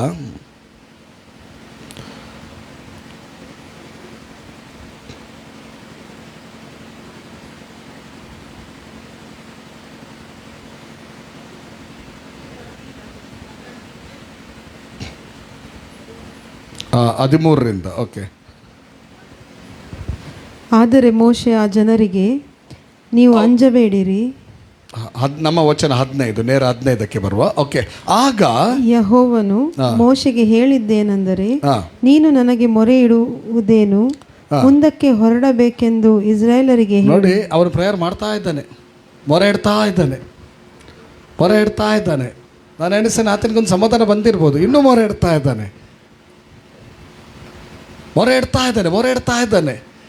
ಮೇ ಬಿ ಒಳಗೆ ಸ್ಪಿರಿಟಲ್ಲೇ ಒಂದು ಸಮಾಧಾನ ಬಂದಿರ್ಬೋದು, ಅದು ಇನ್ನೂ ಮೊರೆ ಇಡ್ತಾ ಇದ್ದಾನೆ. ಆಗ ದೇವರು ಹೇಳುದು, ಮುಂದಕ್ಕೆ ಹೊರಡಬೇಕೆಂದು ಇಸ್ರಾಯೇಲರಿಗೆ ಹೇಳು. ನನ್ನಲ್ಲ ಮೊರೆ ದೀಪಿಂದ ಆದ ಲಕ್ಕಿ ಯಾನ್ ಬೈದೆ ಪೋ. ಅನೇಕ ಸಾರಿ ಉಂಟಲ್ಲ, ದೇವರ ಮೇಲೆ ನಾವು ವಿಶ್ವಾಸ ಇಟ್ಟುಕೊಂಡು ಪ್ರಾರ್ಥನೆಯಲ್ಲಿ ಹೋಗುವಾಗ ನಮ್ಮ ಹೃದಯದಲ್ಲಿ ಸಮಾಧಾನ ಬರುವುದಾದರೆ ಇದೇ ಆನ್ಸರ್. ಎದ್ದು ಹೋಗು, ಮುಂದೆ ಹೋಗು ನೀನು. ಹಾಲೆಲ್ಲೂಯ. ಮುಂದೆ ಹೊರಡಬೇಕೆಂದು ಇಸ್ರಾಯೇಲರಿಗೆ ಹೇಳು. ನೆಕ್ಸ್ಟ್ ಮಾತು ಏನು ನೋಡ್ರಿ, 16ನೇ ವಚನ. ಹೇಳು, ಮತ್ತು ನೀನು ನಿನ್ನ ಕೋಲನ್ನು ಎತ್ತಿ ಸಮುದ್ರದ ಮೇಲೆ ಕೈ ಚಾಚಿ ಅದನ್ನು ವಿಭಾಗಿಸು. ಆಗ ಇಸ್ರಾಯೇಲರು ಸಮುದ್ರದ ಮಧ್ಯದಲ್ಲಿ ಒಣಗಿದ ನೆಲದ ಮೇಲೆ ನಡೆದು ಹೋಗುವರು. 18 ವಚನದವರೆಗೆ ಓದಿ. ಓಕೆ. ನಡೆದು ಹೋಗುವರು. ನಾನಂತೂ ಐಗುಪ್ತರ ಹೃದಯಗಳನ್ನು ಕಠಿಣಪಡಿಸುವೆನಾದ್ದರಿಂದ ಅವರು ಇವರ ಹಿಂದೆ ಸಮುದ್ರದೊಳಗೆ ಹೋಗುವರು. ಆಗ ನಾನು ಫರೋಹನಲ್ಲಿಯೂ ಅವನ ಸಮಸ್ತ ಸೈನ್ಯದಲ್ಲಿಯೂ ರಥಗಳಲ್ಲಿಯೂ ಕುದುರೆಗಳಲ್ಲಿಯೂ ಪ್ರಖ್ಯಾತಿಗೊಳ್ಳುವೆನು. ಯಾರು ಪ್ರಖ್ಯಾತಿಗೊಳ್ಳುವೇನು? ನೀನು ಹೇಳು, ಇನ್ನು ಮೊರೆ ಇಡ್ತಾ ಇದೆಯಲ್ಲ, ಹೋಗು, ನಾನು ಬಂದಿದ್ದೇನೆ, ಸ್ಟೆಪ್ ಇಡು, ನಾನು ಬಂದಿದ್ದೇನೆ, ನಾನಿದ್ದೇನೆ. Hallelujah, hallelujah. ಮನುಷ್ಯರಾದ ನಾವು ಕೆಲವು ಸಾರಿ ಏನೋ ಒಂದು ಹಿತದೃಷ್ಟಿಯಿಂದ ಇನ್ನೊಬ್ಬ ಮನುಷ್ಯನಿಗೆ ಹೇಳ್ತೇವೆ, ಯಾನುಲ್ಲ ಓಡಿಡ್ಚಿ ಎಂದು ಆಯ್ನ ಹೆಲ್ಪ್ ಮಲ್ಪೆ ಅಂತ. ಆದರೆ ಸಮಯ ಬರುವಾಗ ನಾನಿದ್ದೇನೆಂಬುದಾಗಿ ಹೇಳುವಂಥ ಮನುಷ್ಯನೇ ಇರುವುದಿಲ್ಲ, ಅಥವಾ ಅವನ ಹತ್ರ ಸಹಾಯ ಮಾಡಲಿಕ್ಕೆ ಆಗದೆ ಹೋಗುವಂಥ ಪರಿಸ್ಥಿತಿಗಳು ಬರ್ಬೋದು. ಆದರೆ ದೇವರು ಹಾಗಲ್ಲ. ನಾನಿದ್ದೇನೆಂದರೆ ಆತನು ಇದ್ದಾನೇ. ಮೊರೆ ಇಡ್ತಾ ಇರುವಾಗ ಮುಂದೆ ಹೊರಡು ಎಂಬುದಾಗಿ ಹೇಳಿದ ದೇವರು ಹೇಳ್ತಾ ಇದ್ದಾನೆ, ನಾನು ಅವರನ್ನು ಕಠಿಣಪಡಿಸ್ತೇನೆ, ಅವರು ನಿಮ್ಮನ್ನು ಬೆನ್ನಟ್ಟಿಕೊಂಡು ಬರ್ತಾರೆ, ಆದರೆ ನೀರಿನ ಮೂಲಕ ನಾನು ಅವರನ್ನು ಮುಳುಗಿಸಿ, ಅದರ ಅರ್ಥ ನೀರಲ್ಲಿ ಮುಳುಗಿಸಿ ನಾನು ಪ್ರಖ್ಯಾತಿ ಹೊಂದುವೆನು, ಪ್ರಖ್ಯಾತಿ ಹೊಂದ್ತೇನೆ ನಾನು. Hallelujah, hallelujah. ನೋಡಿ, ಪ್ರೇಯರ್ನ ಆನ್ಸರ್ ನೋಡ್ರಿ. ಚಿಂತೆಗೆ ಸಂಬಂಧಪಟ್ಟ ಸಂಗತಿ, ಅಡ್ಡಿ ತಡೆಗಳು ಹೇಗೆ ಓಪನ್ ಆಯಿತು ನೋಡಿ. ಹಾಗಾದರೆ ಅಂದು ಓಪನ್ ಆಗಿರೋದಾದರೆ, ಇಲ್ಲಿ ಕೇಳ್ರಿ, ಅಂದು ಓಪನ್ ಆಗಿರೋದಾದರೆ ಇವತ್ತು ಕ್ರಿಸ್ತನಲ್ಲಿ ಇರುವಂಥ ಮಕ್ಕಳಿಗೆ ಡೋರ್ಸ್ ಓಪನ್ ಆಗೋದಿಲ್ಲವಾ? ದೇವರು ನಮ್ಮನ್ನು ಚಿಂತೆಯಿಂದ ಹೊರ ತರೋದಿಲ್ವಾ? ದೇವರು ನಮ್ಮನ್ನು ನಡೆಸೋದಿಲ್ವಾ? ಆ ದೇವರು ಜೀವಿಸುವಾತನಾಗಿದ್ದಾನೆ. Hallelujah, hallelujah. ನಮಗೋಸ್ಕರ ಜೀವಿಸುವಾತನಾಗಿದ್ದಾನೆ. ಆತನು ಸರ್ವಶಕ್ತನು. ಅಂದರೆ ಸರ್ವಶಕ್ತನಂದರೆ ಏನು? ಏನೂ ಕೂಡ ಮಾಡಲಿಕ್ಕೆ ಅವನ ಹತ್ರ ಆಗುವುದಿಲ್ಲ ಅಂತೆಲ್ಲ, ಎಲ್ಲವನ್ನು ಮಾಡಲು ಶಕ್ತಿ ಉಳ್ಳ ಆತನು. ಎರಡನೇದಾಗಿ ಸರ್ವವ್ಯಾಪಿಯಾಗಿದ್ದಾನೆ ಆತನು. ಒನ್ ಟೈಮಲ್ಲಿ, ಏಕಕಾಲದಲ್ಲಿ ಎಲ್ಲ ಕಡೆ ಇರುವ ಆತನು. ಆದ್ದರಿಂದ ಎಲ್ಲರನ್ನು ನೋಡುವ ಆತನು, ಎಲ್ಲರನ್ನು ಕೇಳುವ ಆತನು. Hallelujah, hallelujah. ಒಬ್ಬಳು ಕಾಡಿನ ಕಡೆಗೆ ಓಡ್ತಾ ಇದ್ದಾಳೆ. ಯಾರು? ಹಾಗಾರ ಅಲ್ವಾ? ಅಲ್ಲಿ ಕೂಡ ಆಕೆಗೆ ಉತ್ತರ ಸಿಗಲಿಲ್ವಾ? ಕಾಡಲ್ಲಿ ನೀನು ಅರಣ್ಯ, ಅದರ ಅರ್ಥ ಏನಂದರೆ ಅರಣ್ಯದ ಅನುಭವದಲ್ಲಿ ಕೂಡ ನೀವು ಹೋಗುವಾಗ ಮೊರೆ ಒಂದೇ ನಮ್ಮ ಸಂಗಡ ಇದ್ದರೆ, ಪ್ರಾರ್ಥನೆ ಒಂದೇ ನಮ್ಮ ಸಂಗಡ ಇದ್ದರೆ ಅಲ್ಲಿ ಕೂಡ ಉತ್ತರ ಇದೆ ಎಂಬಂಥ ನಿದರ್ಶನ ಅದು. Hallelujah, hallelujah. ಆದ್ದರಿಂದ ಯಾವ ಸಂಬಂಧವಾಗಿ ಚಿಂತೆ ಮಾಡದೆ ಸರ್ವ ವಿಷಯದಲ್ಲಿ, ಫಿಲಿಪ್ಪಿ 4:6 ಅಲ್ಲಿ ಸರ್ವ ವಿಷಯದಲ್ಲಿ ಕೃತಜ್ಞತಾಸ್ತುತಿ. ನಾನು ಹೇಳ್ತಾ ಬಂದೆ, ಆ ಒಬ್ಬ ದೇವರು ಯಾರಾಗಿದ್ದಾನೆ ಎಂಬುದಾಗಿ ತಿಳ್ಕೊಳ್ಳೋಣ. ಆತನು ನಮ್ಮ ಹಿತಚಿಂತಕನಾಗಿದ್ದಾನೆ. ನಮ್ಮ ಹಿತಚಿಂತಕನು ಏನು ಗೊತ್ತುಂಟ? ಬರೀ ಮಾತಿನವನಲ್ಲ, ಆತನು ಸರ್ವಶಕ್ತನು, ಸರ್ವಜ್ಞಾನಿ, ಸರ್ವವ್ಯಾಪಿಯಾಗಿದ್ದಾನೆ. ಆತನ ದೊಡ್ಡತನವನ್ನು ನಾವು ಏನು ಮಾಡಲಿಕ್ಕಾಗೋದಿಲ್ಲ, ವರ್ಣಿಸ್ಲಿಕ್ಕೆ ಆಗೋದಿಲ್ಲ. ಅಂಥ ದೇವರು ಕ್ರಿಸ್ತೇಸುವಿನ ಮೂಲಕ ನನ್ನ ನಿಮ್ಮ ತಂದೆಯಾಗಿದ್ದಾನೆ. Hallelujah, hallelujah. ಆ ಒಂದು ಭರವಸೆಯಲ್ಲಿ ಆತನ ಬಳಿಗೆ ಹೋಗುವಾಗ ನಮಗೆ ಕೃತಜ್ಞತಾ ಸ್ತುತಿ ಉಕ್ಕಿ ಬರ್ತದೆ. ಹಲ್ಲೆಲೂಯ. ಪ್ರೇಯರ್ ಮಾಡಿದ ಕೂಡಲೇ ಒಂದು ಸಮಾಧಾನ ಬರ್ತದೆ. ಸಮಾಧಾನ ಬರುವಾಗ ಅದರ ಅರ್ಥ, ಸಮಾಧಾನ ಬಂತಂದರೆ ಲಕ್ಕು ಪೋ ಯಾನಲ್ಲ ನಿನ್ನೊಟ್ಟು. ಹಲ್ಲೆಲೂಯ. ಕೃತಜ್ಞತಾ ಸ್ತುತಿ ಮತ್ತು ಪ್ರಾರ್ಥನೆ ವಿಜ್ಞಾಪನೆಯನ್ನು ಮಾಡುತ್ತಾ ನಿಮಗೆ ಬೇಕಾದದ್ದನ್ನು ತಿಳಿಯಪಡಿಸಿರಿ, ಆಗ ಎಲ್ಲ ಗ್ರಹಿಕೆಯನ್ನು ಮೀರುವ ದೇವರ ಶಾಂತಿಯು, ಮುಂದಿನ ವಚನ 7ನೇ ವಚನ, ನಿಮ್ಮ ಹೃದಯಗಳನ್ನು ಯೋಚನೆಗಳನ್ನು ಕ್ರಿಸ್ತ ಯೇಸುವಿನಲ್ಲಿ ಕಾಯುವುದು ಎಂಬುದಾಗಿ ಬರೆಯಲ್ಪಟ್ಟಿದೆ. Hallelujah, hallelujah.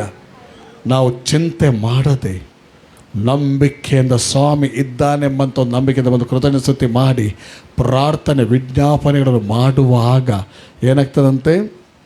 ದೇವರ ಸಮಾಧಾನ ನಮ್ಮನ್ನು ಕ್ರಿಸ್ತ ಯೇಸುವಿನಲ್ಲಿ ಅದು ಕಾಯುವಂಥದ್ದಾಗಿದೆ. ಹಲ್ಲೆಲೂಯ. ಈ ವಾಕ್ಯದ ನಿಜವಾದ ಅರ್ಥ ಏನಂದರೆ, ಒಬ್ಬ ಮನುಷ್ಯ, ನಾನು ಹೇಳಿದೆ ಸ್ಟಾರ್ಟಿಂಗಲ್ಲಿ ಹೇಳಿದೆ, ಚಿಂತೆ ಅನ್ನೋದೊಂದು ವೆಪನ್. ಅದು ನಿನ್ನ ಆರೋಗ್ಯವನ್ನು ಹಾಳು ಮಾಡುವಂಥ ಒಂದು ಬಾಣ ಕೂಡ ಆಗಿದೆ. ಸೈತಾನ್ನ ಒಂದು ಅಗ್ನಿ ಬಾಣ ಕೂಡ ಆಗಿದೆ, ನನ್ನ ಆರೋಗ್ಯವನ್ನು ಹಾಳು ಮಾಡುವಂಥದ್ದು. ಅದಕ್ಕೆ ಆರೋಗ್ಯ ಹಾಳಾಗದಾಗೆ ಏನು ಬೇಕು ಗೊತ್ತುಂಟ? ಒಬ್ಬ ಮನುಷ್ಯನಲ್ಲಿ ಮನಸ್ಸಿನ ಮೂಲಕ ಚಿಂತೆ ಬಂದು ಚಿಂತೆಯ ಮೂಲಕ ಅನಾರೋಗ್ಯ ಬರದಂತೆ ಒಬ್ಬ ಮನುಷ್ಯನಿಗೆ ಬೇಕು ದೇವ ಸಮಾಧಾನ ಬೇಕು. ದೇವ ಸಮಾಧಾನ ಮಾತ್ರ ಎಲ್ಲವನ್ನು ಗೆದ್ದು ನಿಲ್ಲುತ್ತದೆ. Hallelujah, hallelujah. ಈಗ ಸಮಾಧಾನ ಬೇಕೆಂಬುದಾಗಿ ನಾವು ಎಲ್ಲಿಗೆ ಹೋಗ್ತೇವೆ ಗೊತ್ತುಂಟ? ತಿರುಗಾಡಲಿಕ್ಕೆ, ಸ್ವಲ್ಪ ಫ್ರೆಶ್ ಅವಾರ್ಡು. ನಾನು ಸಹ ಹೋಗ್ತೇನೆ ಕೆಲವು ಸಾರಿ. ಆದರೆ ಅಲ್ಲಿ ಹೋಗಿ ಬಂದದ್ದು ಬಹಳ ಖುಷಿ, ಮೈಂಡ್ ಸ್ವಲ್ಪ ಫ್ರೆಶ್ ಆಗ್ತದೆ, ಒಂಥರ ಸಮಾಧಾನ ಬರ್ತದೆ. ಮನೆಗೆ ಬಂದು ಪುನಃ ಜೀವಿಸುವಾಗ ಪುನಃ ಅದೇ. ಹಾಗಾದರೆ ಈ ಸಮಾಧಾನ ಏನಿದೆ, ನಾವು ಕಂಡುಕೊಳ್ಳುವಂಥ ಸಮಾಧಾನ ಇದೆ ಅಲ್ಲ, ನಾವು ಕ್ರಿಯೇಟ್ ಮಾಡಿಕೊಳ್ಳುವ ಸಮಾಧಾನ ಅಥವಾ ನಾವು ಕಂಡುಕೊಳ್ಳುವಂಥ ಸಮಾಧಾನ, ನ್ಯಾಚುರಲ್ ಆದಂಥ ಸಂಗತಿಗಳು ನಮಗೆ ಅದೊಂದು ಸ್ಟ್ರೆಂತನ್ನು ಕೊಡುವಂಥದ್ದಲ್ಲ. ಆದರೆ ಸೂಪರ್ ನ್ಯಾಚುರಲ್ ಪೀಸ್ ಏನಿದೆ, ಸೂಪರ್ ನ್ಯಾಚುರಲ್ ಏನು ಸಮಾಧಾನ ಇದೆ, ಅದು ನನಗೆ ನಿನಗೆ ಏನು ಮಾಡುವಂಥದ್ದಾಗಿದೆ? ಬಲವನ್ನು ಕೊಡುವಂಥದ್ದಾಗಿದೆ. Hallelujah, hallelujah. ಹಾಗಾದರೆ ಚಿಂತೆ ಮಾಡಿದರೆ ಏನಾಗ್ತದೆ ಗೊತ್ತಾ? ನಡು ನೆತ್ತಿಯಿಂದ ಹಿಡಿದು ಅಂಗಲ್ನವರೆಗೆ ಡಿಸೀಸ್ಗಳು ಬರ್ತದೆ, ಇದು ರೋಗಗಳು ಬರ್ತದೆ. ಅನಾರೋಗ್ಯ, ಡಿಸೀಸ್ ಅನ್ನೋದರ ರೋಗ ಅನ್ನೋದಕ್ಕೆ ಅನಾರೋಗ್ಯ. ನಡು ನೆತ್ತಿಯಿಂದ ಅಂಗಲ್ನವರೆಗೆ ಏನೆಲ್ಲ ಆಗ್ತದೆ ಗೊತ್ತುಂಟ? ಏನೆಲ್ಲ ಆಗ್ತದೆ? ಮೆದುಳಿನ ಸಮಸ್ಯೆ ಸ್ಟಾರ್ಟ್ ಆಗ್ತದೆ. ಅಷ್ಟು ಮಾತ್ರವಲ್ಲ, ಗಂಟಲಿನ ಸಮಸ್ಯೆ, ಗಂಟಲಿಗೆ ಸಂಬಂಧಪಟ್ಟಂಥ ಸಮಸ್ಯೆಗಳು ಚಿಂತೆಯಲ್ಲೇ ಬರುವಂಥದ್ದು. ಎದೆಗೆ ಸಂಬಂಧಪಟ್ಟಂಥ, ಜನನೇಂದ್ರಿಯಕ್ಕೆ ಸಂಬಂಧಪಟ್ಟಂಥ, ಕಾಲುಗಳ ಹರಡುಗಳಿಗೆ ಸಂಬಂಧಪಟ್ಟ. ನೀವು ನೋಡಿರ್ಬೇಕಾದ್ರೆ ಇವತ್ತೇ ನೀವು ಹೋಗಿ ಸರ್ಚ್ ಮಾಡಿ ಗೂಗಲಲ್ಲಿ, ತಿಳಿಸ್ತದೆ ಎಂಥ ವರಿಯಿಂದ ತಲೆಯಿಂದ ಹಿಡಿದವರೆಗೆ ಕಾಲಿನವರೆಗೆ ಎಂತೆಂಥ ರೋಗಗಳು ಬರಲಿಕ್ಕೆ ಅಥವಾ ಅನಾರೋಗ್ಯ ಬರಲಿಕ್ಕೆ ಸಾಧ್ಯ ಉಂಟು ಎಂಬುದನ್ನು ನೋಡ್ರಿ. ಹಾಗಾದರೆ ಇದೊಂದು ಸೈತಾನ, ರೋಗ ಹಾಕುವಂಥ ಸೈತಾನನ ಏನಾಗಿದೆ? ಬಾಣ ಆಗಿದೆ. ದೇವರು ಬಯಸ್ತಾನೆ ಮತ್ತು ದೇವರ ಚಿತ್ತ, ದೇವರ ಮಕ್ಕಳು ಯಾವಾಗಲೂ ಆರೋಗ್ಯ ಬಲದಲ್ಲಿದ್ದುಕೊಂಡು ತಾವು ಆಶೀರ್ವಾದಿಸಲ್ಪಟ್ಟ ಜೀವಿತವನ್ನು ಮಾಡಿ ಅನೇಕರಿಗೆ ಆಶೀರ್ವಾದ ನಿಧಿಯಾಗಬೇಕೆಂಬುದಾಗಿ. ಅದಕ್ಕಾಗಿ ನಾವೇನು ಮಾಡಬೇಕು? ಚಿಂತೆಯ ಸಂಗತಿಗಳು ಬರುವಾಗ, ದೇವರ ಬಳಿಗೆ ನಾವು ಬರುವಾಗ ಏನಾಗ್ತದೆ ಗೊತ್ತುಂಟ? ಏನಾಗ್ತದೆ? ದೇವರ ಸಮಾಧಾನ ಏನಾಗ್ತದೆ? 4ನೇ ಅಧ್ಯಾಯ 6ನೇ ವಚನದಲ್ಲಿ ಓದುವಾಗ, ಆಗ ಎಲ್ಲ 7ನೇ ವಚನ, ಸರಿ ನೀವು ಹಾಕಿ ಸರಿ, 7ನೇ ವಚನ, ಆಗ ಎಲ್ಲ ಗ್ರಹಿಕೆಯನ್ನು ಮೀರುವ ದೇವ ಶಾಂತಿಯು ನಿಮ್ಮ ಹೃದಯಗಳನ್ನು ಯೋಚನೆಗಳನ್ನು ಕ್ರಿಸ್ತ ಯೇಸುವಿನಲ್ಲಿ ಕಾಯುವುದಂತೆ. ಇಲ್ಲಿ ಕನ್ನಡದಲ್ಲಿ ಕೊಡುವಾಗ ನಿಮ್ಮ ಹೃದಯಗಳನ್ನು ಯೋಚನೆಗಳನ್ನು ಅಂತ ಬರೆದಿದೆ, ಆದರೆ ಇಂಗ್ಲೀಷಲ್ಲಿ ಹಾರ್ಟ್ ಮತ್ತು ಮೈಂಡ್ ಅಂತ ಬರೆದಿದೆ. ಇಂಗ್ಲೀಷಲ್ಲಿ ದೇವರ ಸಮಾಧಾನ ಯಾವುದನ್ನು ಕಾಯ್ತಾರೆ, ಪ್ರೊಟೆಕ್ಟ್ ಮಾಡ್ತಾರೆ ಗೊತ್ತುಂಟ? ನಮ್ಮ ಹಾರ್ಟನ್ನು ಪ್ರೊಟೆಕ್ಟ್ ಮಾಡ್ತದೆ, ನಮ್ಮ ಮೈಂಡ್ ಮೆದುಳನ್ನು ಪ್ರೊಟೆಕ್ಟ್ ಮಾಡ್ತದೆ. ಇದು 2 ಪ್ರೊಟೆಕ್ಟ್ ಆಗಿದ್ರೆ ಬಾಕಿ ಎಲ್ಲ ಕರೆಕ್ಟ್ ಇರ್ತದೆ. ಮೈನ್ ಇರೋದು ಮೆದುಳು ಮತ್ತು ಹೃದಯ. ಹಾಗಾದರೆ ಇಲ್ಲಿ ದೇವರಾತ್ಮನು ಅಪೊಸ್ತಲನಾದ ಪೌಲನ ಮೂಲಕ ಬರೆಸಿರುವುದಾದರೆ ಇದು ದೇವರಾತ್ಮನ ಪ್ರೇರೇಪಣೆಯಿಂದ ಬರೆದಿದ್ದಾನೆ. ಹಾಗಾದರೆ ಸಭೆ, ದೇವ ಜನರು ಯಾವಾಗಲೂ ದೈವಿಕ ಸಮಾಧಾನದಲ್ಲಿ ಇದ್ದುಕೊಂಡು ಆರೋಗ್ಯದಲ್ಲಿರಬೇಕೆಂಬುದಾಗಿ ದೇವರ ಚಿತ್ತ ಎಂಬುದಾಗಿ ನಮ್ಗೆ ಗೊತ್ತಾಗ್ತದೆ. Hallelujah, hallelujah. ಚಿಂತೆ ಮಾಡೋದ್ರ ಬದಲಿಗೆ ದೇವ ಸಾನ್ನಿಧ್ಯವನ್ನು ಅಪೇಕ್ಷಿಸುವಾಗ ದೈವಿಕ ಸಮಾಧಾನ ನಮ್ಮನ್ನು ಕವರ್ ಮಾಡ್ತದೆ. ಅಷ್ಟು ಮಾತ್ರವಾ ದೇವರನ್ನ ಸಮಾಧಾನ ಬತ್ತನು ಸಾಲ ಅಂಚನೆ ಉಂಟು, ದೇವರ ಸಮಾಧಾನ ಬತ್ತನು ರೋಗ ಅಂಚನೆ ಉಂಟು. ಅಷ್ಟು ಮಾತ್ರ ಅಲ್ಲ, ದೇವರ ಶಕ್ತಿ ತನ್ನ ಮಹಿಮೆಯನ್ನು ತೋರ್ಪಡಿಸ್ತದೆ. ನನಗೆ ನಿಮಗೆ ಉತ್ತರ ಇದೆ. 34ನೇ ಕೀರ್ತನೆ ತೆಗೆಯೋಣ, ಅದರಲ್ಲಿ 9 ಮತ್ತು 10ನೇ ವಚನ ನೋಡ್ರಿ. 34ನೇ ಕೀರ್ತನೆ 34.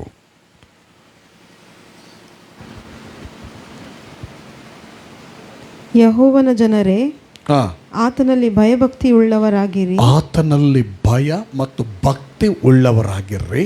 ಆತನಲ್ಲಿ ಭಯಭಕ್ತಿ ಉಳ್ಳವರಿಗೆ ಯಾವ ಕೊರತೆಯೂ ಇರುವುದಿಲ್ಲ. ಆತನಲ್ಲಿ ಭಯಭಕ್ತಿ ಉಳ್ಳವರಿಗೆ ಯಾವ ಕೊರತೆಯೂ ಇರುವುದಿಲ್ಲ. ಹಲ್ಲೆಲೂಯಾ. ಮುಂದಿನ ವಚನ ಏನು ಹೇಳ್ತದೆ?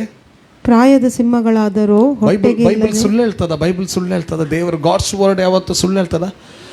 ಆತನಲ್ಲಿ ಭಯ ಮತ್ತು ಭಕ್ತಿ, ಆತನಿಗೆ ಯಾರು ರೆಸ್ಪೆಕ್ಟ್ ಕೊಡ್ತಾರೆ, ಯಾರು ಭಕ್ತಿ ಅನ್ನುವಾಗ ಸ್ಪಿರಿಚುವಲ್ ಆ್ಯಕ್ಟಿವಿಟೀಸ್ಗಳಲ್ಲಿ ತಮ್ಮನ್ನು ಕಾಣಿಸ್ಕೊಳ್ಳುವಂಥದ್ದು. ಆ ಭಕ್ತಿ ಇರುವಲ್ಲಿ ಸ್ಪಿರಿಚುವಲ್ ಆ್ಯಕ್ಟಿವಿಟೀಸ್ಗಳಿರ್ತದೆ, ಆತ್ಮಿಕವಾದಂಥ ಕೆಲವು ಚಟುವಟಿಕೆಗಳಿರ್ತದೆ. ಹಲ್ಲೆಲೂಯಾ. ಭಯ ಅನ್ನುವಾಗ ರೆಸ್ಪೆಕ್ಟ್ ಕೊಡುವಂಥದ್ದು, ದೇವರಿಗೆ, ದೇವರ ಮಾತಿಗೆ, ದೇವರ ಆಲೋಚನೆಗೆ, ದೇವರ ಇಚ್ಛೆಗೆ ರೆಸ್ಪೆಕ್ಟ್ ಕೊಡುವಂಥದ್ದು. ಭಕ್ತಿ ಅನ್ನುವಂಥಗ ಆತನು ಏನು ಹೇಳಿದ್ದಾನೆ ಅದನ್ನು ಮಾಡುವುದಕ್ಕೆ ನಮ್ಮನ್ನು ತೊಡಗಿಸಿಕೊಳ್ಳುವಂಥದ್ದು. Hallelujah, hallelujah. ಯೆಹೋವನಲ್ಲಿ ಭಯ ಭಕ್ತಿಯುಳ್ಳವರಿಗೆ ಯಾವ ಮೇಲಿಗೂ ಕೊರತೆ ಇಲ್ಲ. ನೋಡಿ, ಒಂದು ಪಕ್ಷ ಪ್ರಾಯದ ಸಿಂಹಗಳು ಅಂದರೆ ಪ್ರಾಯದ ಸಿಂಹಗಳಾದರೂ ಹೊಟ್ಟೆಗಿಲ್ಲದೆ ಹಸಿದವು, ಯೆಹೋವನ ಸನ್ನಿಧಿಯಲ್ಲಿ ಬೇಡಿಕೊಳ್ಳುವವರಿಗೆ ಯಾವ ಮೇಲಿಗೂ ಕಡಿಮೆ ಇಲ್ಲಂತೆ. ಬೈಬಲ್ ಸುಳ್ಳು ಹೇಳ್ತದ? ನಾನು ಕೆಲವು ಸಾರಿ ನನಗೆ ಕೊರತೆಗಳು ಬರುವಾಗ, ಚಿಂತೆಗೆ ಸಂಬಂಧಪಟ್ಟ ವಿಷಯಗಳು ಬರುವಾಗ, ಈ ವಾಕ್ಯಗಳು ನಾನು ದೇವರ ಸನ್ನಿಧಾನಿಗೆ ಹೋಗುವಾಗ ಈ ವಾಕ್ಯಗಳು ಟಕ ಟಕ ಟಕ ಟಕ ಟಕ ಟಕ ನೆನಪಿಗೆ ಬರೋದು. ವಾಹ್, ಆಗಲೇ ಒಂದು ಸಮಾಧಾನ ಬರೋದು. Thank God, hallelujah, thank you Jesus ಎಂಬುದಾಗಿ ಹೇಳಿ ನಾನು ಬಂದು ಬಿಡುವಂಥದ್ದು. Hallelujah, hallelujah. ನೋಡಿ, ಪ್ರಾಯದ ಸಿಂಹಗಳಾದರೂ ಹೊಟ್ಟೆಗಿಲ್ಲದೆ ಹಸಿದವು, ಯೆಹೋವನ ಸನ್ನಿಧಿಯಲ್ಲಿ ಬೇಡಿಕೊಳ್ಳುವವರಿಗೆ ಯಾವ ಮೇಲಿಗೂ ಕಡಿಮೆ ಇಲ್ಲಂತೆ. ಹಲ್ಲೆಲೂಯಾ. ಪ್ರಾಯದ ಸಿಂಹಗಳಂದರೆ ಯಾರು? ಮುದಿ ಸಿಂಹವ? Young lions. ಈ ಯಂಗ್ ಅನ್ನುವಾಗ ಮಕ್ಕಳು ಸಣ್ಣದಿರುವಾಗ ಅಷ್ಟು ತಿಂತಿರೋದಿಲ್ಲ, ದೊಡ್ಡದಾಗ್ರವ್ರು ಯೌವನ ಪ್ರಾಯಕ್ಕೆ ಬರುವಾಗ ಎಲೆ ತಿನ್ಕನ ಪಿಲಿ ತಿನ್ಕನಾಗ್ತದೆ ಅಂತೆ ಅವ್ರಿಗೆ, ಮಕ್ಕಳ ಒಂದು ಬೆಳವಣಿಗೆ ಅಂತ. ಅವರು ಅಂದರೆ ಅವರ ಬೆಳವಣಿಗೆ ಹಂತ ಯೌವನ ಪ್ರಾಯಕ್ಕೆ ಬರುವಾಗ ಅದು ತಿನ್ನು ಇದು ತಿನ್ನು ಅಂತ ಆಗ್ತದೆ ಅವ್ರಿಗೆ. ಸ್ಪೆಷಲಿ ಗಂಡು ಮಕ್ಕಳು ಅಲ್ವಾ? ಅಂದರೆ ನಾನು ಏನು ಹೇಳ್ತಾ ಇದ್ದೇನೆ ಅಂದರೆ, ನಮ್ಮ ಮನುಷ್ಯರಲ್ಲಿ ಹಾಗೆ ಆಗುವಾಗ ಒಂದು ಯಂಗ್ ಲಯನ್ಗೆ ಹೇಗೆ ಆಗ್ಬೋದು? ತೊಂದೆ ಬಂಜಿ, ಮಲ್ಲ ಬಂಜಿ, ಮೃಗ ಸಿಕ್ಕಿದ್ರೆ ಬಿಡೋದೇ ಇಲ್ಲ, ಹಾರಿದು ತಿಂತಾ ಇರೋದು, ತಿನ್ನೋದು ತಿನ್ನೋದು ತಿನ್ನೋದು ತಿನ್ನೋದು ಅಂತ ಒಂದು ಯೌವನ ಪ್ರಾಯದ ಯಾವುದಂತೆ ಸಿಂಹ ಆದರೂ ಹೊಟ್ಟೆಗಿಲ್ಲದೆ ಏನಾಗ್ತದಂತೆ? ಹಸಿಬೋದು. ಆದರೆ ಏನಂತೆ? ಯೆಹೋವನ ಸನ್ನಿಧಾನದಲ್ಲಿ ಬೇಡಿಕೊಳ್ಳೋರಿಗೆ ಯಾವ ಮೇಲಿಗೂ ಕಡಿಮೆ ಇಲ್ಲ. Hallelujah, hallelujah, hallelujah. ಇದನ್ನು ಹೇಳುವಾಗ ನನಗೆ ಇನ್ನೊಂದು ವಿಷಯ ಅದರಲ್ಲಿ ನೆನಪು ಬರ್ತದೆ. ನನಗೆ ಖುಷಿ ಆಯಿತು ಅದು ಪ್ರಕಟಣೆ ಆದಾಗ. ನನಗೆ ಏನು ಗೊತ್ತಾ, ಇದು ನಿಜವಾಗಿ ಇಲ್ಲಿ ಬರೆಯಲ್ಪಟ್ಟದ್ದು ಕಾಡು ಪ್ರಾಣಿಯ ಕುರಿತಾಗೆ ಬರೆಯಲ್ಪಟ್ಟದ್ದು ಇಲ್ಲಿ. ಓಕೆ, ನಿಮಗೊಂದು ನಾನು ವಾಕ್ಯ ತೋರಿಸ್ಲಿಕ್ಕೆ ಇಷ್ಟಪಡ್ತೇನೆ, ಒಂದು ನಿಮಿಷ. ಇಲ್ಲಿ ಕಾಡು ಪ್ರಾಣಿಗೆ ಕುರಿತು ಬರೆಯಲ್ಪಟ್ಟಿದೆ. ಆದರೆ ಆಗ 1 ಪೇತ್ರ 5:8 ನಾವು ಓದಿದೆವು, ಗರ್ಜಿಸುವ ಸಿಂಹದೋಪಾದಿಯಲ್ಲಿ ಯಾರನ್ನು ನುಂಗಲಿ ಅಂತ ಯಾರ ಕುರಿತಾಗಿ ಬರೆದಿದೆ? ಸೈತಾನನ ಕುರಿತಾಗಿ ಅಲ್ಲಿ ಬರೆಯಲ್ಪಟ್ಟಿದೆ ಅಲ್ವಾ? ಅಲ್ಲಿ ಸೈತಾನ ಕುರಿತಾಗಿ ಹಾಗಾದರೆ ಗರ್ಜಿಸುವ ಸಿಂಹದಾಗೆ ಅಂತ ಸೈತಾನನ್ನೊಂದು ಸಿಂಹಕ್ಕೆ ಹೋಲಿಸ್ತಾ ಇದ್ದಾರೆ. Glory to God. ಈ ಸಿಂಹ ಆದರೂ ಕೂಡ ಹೊಟ್ಟೆಗಿಲ್ಲದೆ ಹಸಿತದಂತೆ, ಮತ್ತು ಸೈತಾನನೆಂಬ ಸಿಂಹ ಕೂಡ ಹೊಟ್ಟೆಗಿಲ್ಲ, ಅದಕ್ಕೆ ಎಂತ ಸಿಕ್ಕದೆ ಕೂಡ ಹಸಿಯುವ ಸಾಧ್ಯತೆ ಇರ್ತದೆ. ಆದರೆ ದೇವರ ಮಕ್ಕಳು, ಪ್ರಾರ್ಥನಾ ವ್ಯಕ್ತಿಗಳು, ದೇವರನ್ನು ನಿರೀಕ್ಷಿಸುವಂಥ ಮಕ್ಕಳು, ಅವರು ಯಾವತ್ತೂ ಕೊರತೆಯಲ್ಲಿ ಇರುವುದಿಲ್ಲ. Hallelujah, hallelujah. ನಿಮಗೆ ಇನ್ನೊಂದು ವಾಕ್ಯದ ಮೂಲಕ ಅದು ಸೈತಾನ್ ಎಂಬ ಇದನ್ನು ತೋರಿಸ್ತೇನೆ ನಾನು ನಿಮಗೆ.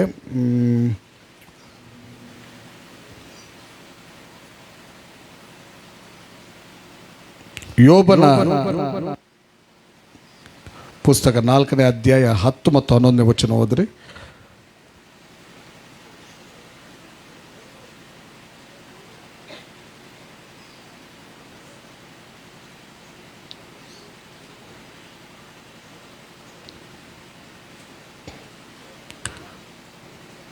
ಯೋಬನ ಗ್ರಂಥ 4ನೇ ಅಧ್ಯಾಯ 10 ಮತ್ತು 11ನೇ ವಚನ. ಸಿಂಹ ಗರ್ಜನೆಯು, ಆರ್ಭಟಿಸುವ ಸಿಂಹದ ಧ್ವನಿಯು, ಅಡಗಿ ಪ್ರಾಯದ ಸಿಂಹಗಳ ಕೊರೆಗಳು ಮುರಿಯಲ್ಪಡುವವು. ಕೋರೆಗಳು ಮುರಿಯಲ್ಪಡುವವು. ಮೃಗೇಂದ್ರನು ಆಹಾರವಿಲ್ಲದೆ ಸತ್ತು ಸಿಂಹದ ಮರಿಗಳು ಚದರಿ ಹೋಗುವವು. ಒಂದು ತಿಳ್ಕೊಳ್ಳಿ, ಒಂದು ಕಡೆ ಸಾಧಾರಣ ಸಿಂಹಕ್ಕೆ ದೇವರ ವಾಕ್ಯ ಮಾತಾಡ್ತದೆ. ಇನ್ನೊಂದು ಕಡೆ 1 ಪೇತ್ರ 5:8 ಅದು ಸೈತಾನನನ್ನು ಸಿಂಹಕ್ಕೆ ಹೋಲಿಸಲ್ಪಡ್ತದೆ. ಮತ್ತು ಇಲ್ಲಿ ನೋಡುವಾಗ ಇಲ್ಲಿ ಯಾರು ಹೇಳಿದಂಥ ಮಾತು ಇದು? 1ನೇ ವಚನದಲ್ಲಿ ನೋಡಿ, ತೇಮಾನೇನದ ಎಲಿಫಜ ಹೇಳಿದಂಥ ಮಾತು. ಇವನು ಯಾಕೆ ಈ ಮಾತನ್ನು ಹೇಳ್ತಾ ಇದ್ದಾನೆ ಗೊತ್ತುಂಟ? ಅವನು ಇಂಡೈರೆಕ್ಟಾಗಿ ಯೋಬನ ಮೇಲೆ ದಾಳಿ ಮಾಡ್ತಾ ಇದ್ದಾನೆ. ಯೋಬನಿಗೆ ಸಮಸ್ಯೆಗಳು ಬಂದಿದೆ, ನಡುನೆತ್ತಿನ ಅಂಗಲ್ನವರೆಗೆ ಹುಣ್ಣುಗಳಾಗಿದೆ, ತಿಕ್ಕುತ್ತಾ ಇದ್ದಾನೆ. ಇವರೆಲ್ಲ ಮೈನೆದರು. ಇವರು ಸ್ವಲ್ಪ ವಾಕ್ಯ ಎಲ್ಲ ಗೊತ್ತಿದ್ದವರು ಅಥವಾ ದೇವರ ನೀತಿ ನುಡಿಗಳು ಗೊತ್ತಿದ್ದವರು, ಆದರೆ ಅಲ್ಲಿರುವಂಥ ವಿಷಯದ ಪ್ರಕಟಣೆ ಇಲ್ಲದವರು. ನಾವು ಇದಾಗಬಾರ್ದು. ನೀತಿ ನುಡಿಗಳು ಗೊತ್ತಿದ್ದು ಪರಿಸ್ಥಿತಿಯ ಪ್ರಕಟಣೆ ಗೊತ್ತಿಲ್ಲದವರಾಗಿರಬಾರ್ದು. ಯೋಬನ ಪರಿಸ್ಥಿತಿಯ ಪ್ರಕಟಣೆ ಏನು ಅಲ್ಲಿ? ನಿಜವಾಗಿ ಅವನಿಗೆ ಬಂದಂಥ ಒಂದು ಟೆಸ್ಟಿಂಗ್ ಪೀರಿಯಡ್. ಅವರ ಫ್ರೆಂಡ್ಸ್ ಅನೇಕರು ಇದ್ದರು. ಯೋಬದ್ದು ನೀತಿ ವಾಕ್ಯ ಎಲ್ಲ ಗೊತ್ತುಂಟವರಿಗೆ, ಆದರೆ ಪರಿಸ್ಥಿತಿಯ ಪ್ರಕಟಣೆ ಇಲ್ಲ. ಲೈವ್ಲಿ ನೋಡುವಂಥ ದೃಷ್ಟಿ ಇಲ್ಲ, ನೋಡದೆ ಮಾತಾಡುವಂಥದ್ದು. ಇದು ಸರಿಯಲ್ಲ ಇದು. ಓಕೆ, ಆದರೂ ಆತನು ಏನು ಇಲ್ಲಿ ಟ್ರೈ ಮಾಡ್ತಾ ಇದ್ದಾನೆ ಅಂದರೆ 4ನೇ ಅಧ್ಯಾಯದಲ್ಲಿ ಎಲಿಫಜ ಏನು ಟ್ರೈ ಮಾಡ್ತಾ ಇದ್ದಾನೆ? ಯಾವಾಗಲೂ ನಾವು ಯೋಬನ ಗ್ರಂಥದಲ್ಲಿ ವಾಕ್ಯ ತೆಗೆದು ಎಲ್ಲ ಯೋಬ ಅಂತ ಇರ್ತೇವೆ. ಎಲ್ಲ ಯೋಬ ಹೇಳಿದ ಮಾತಲ್ಲ, ಆತನ ಸ್ನೇಹಿತರು ಆಡಿದ ಮಾತು. ಉದ್ದೇಶ ಉಂಟು. ಸ್ನೇಹಿತರು ಒಳ್ಳೆ ದೃಷ್ಟಿಯಿಂದ ಮಾತಾಡಿಲ್ಲ, ಅಥವಾ ದೇವರಾತ್ಮನ ದೃಷ್ಟಿಯಿಂದ ನೋಡಿ ಮಾತಾಡಿದಲ್ಲ. ಅವರ ಹತ್ರ ನೀತಿ ವಾಕ್ಯಗಳು ಉಂಟಂತ ಮಾತಾಡಿದ್ದು.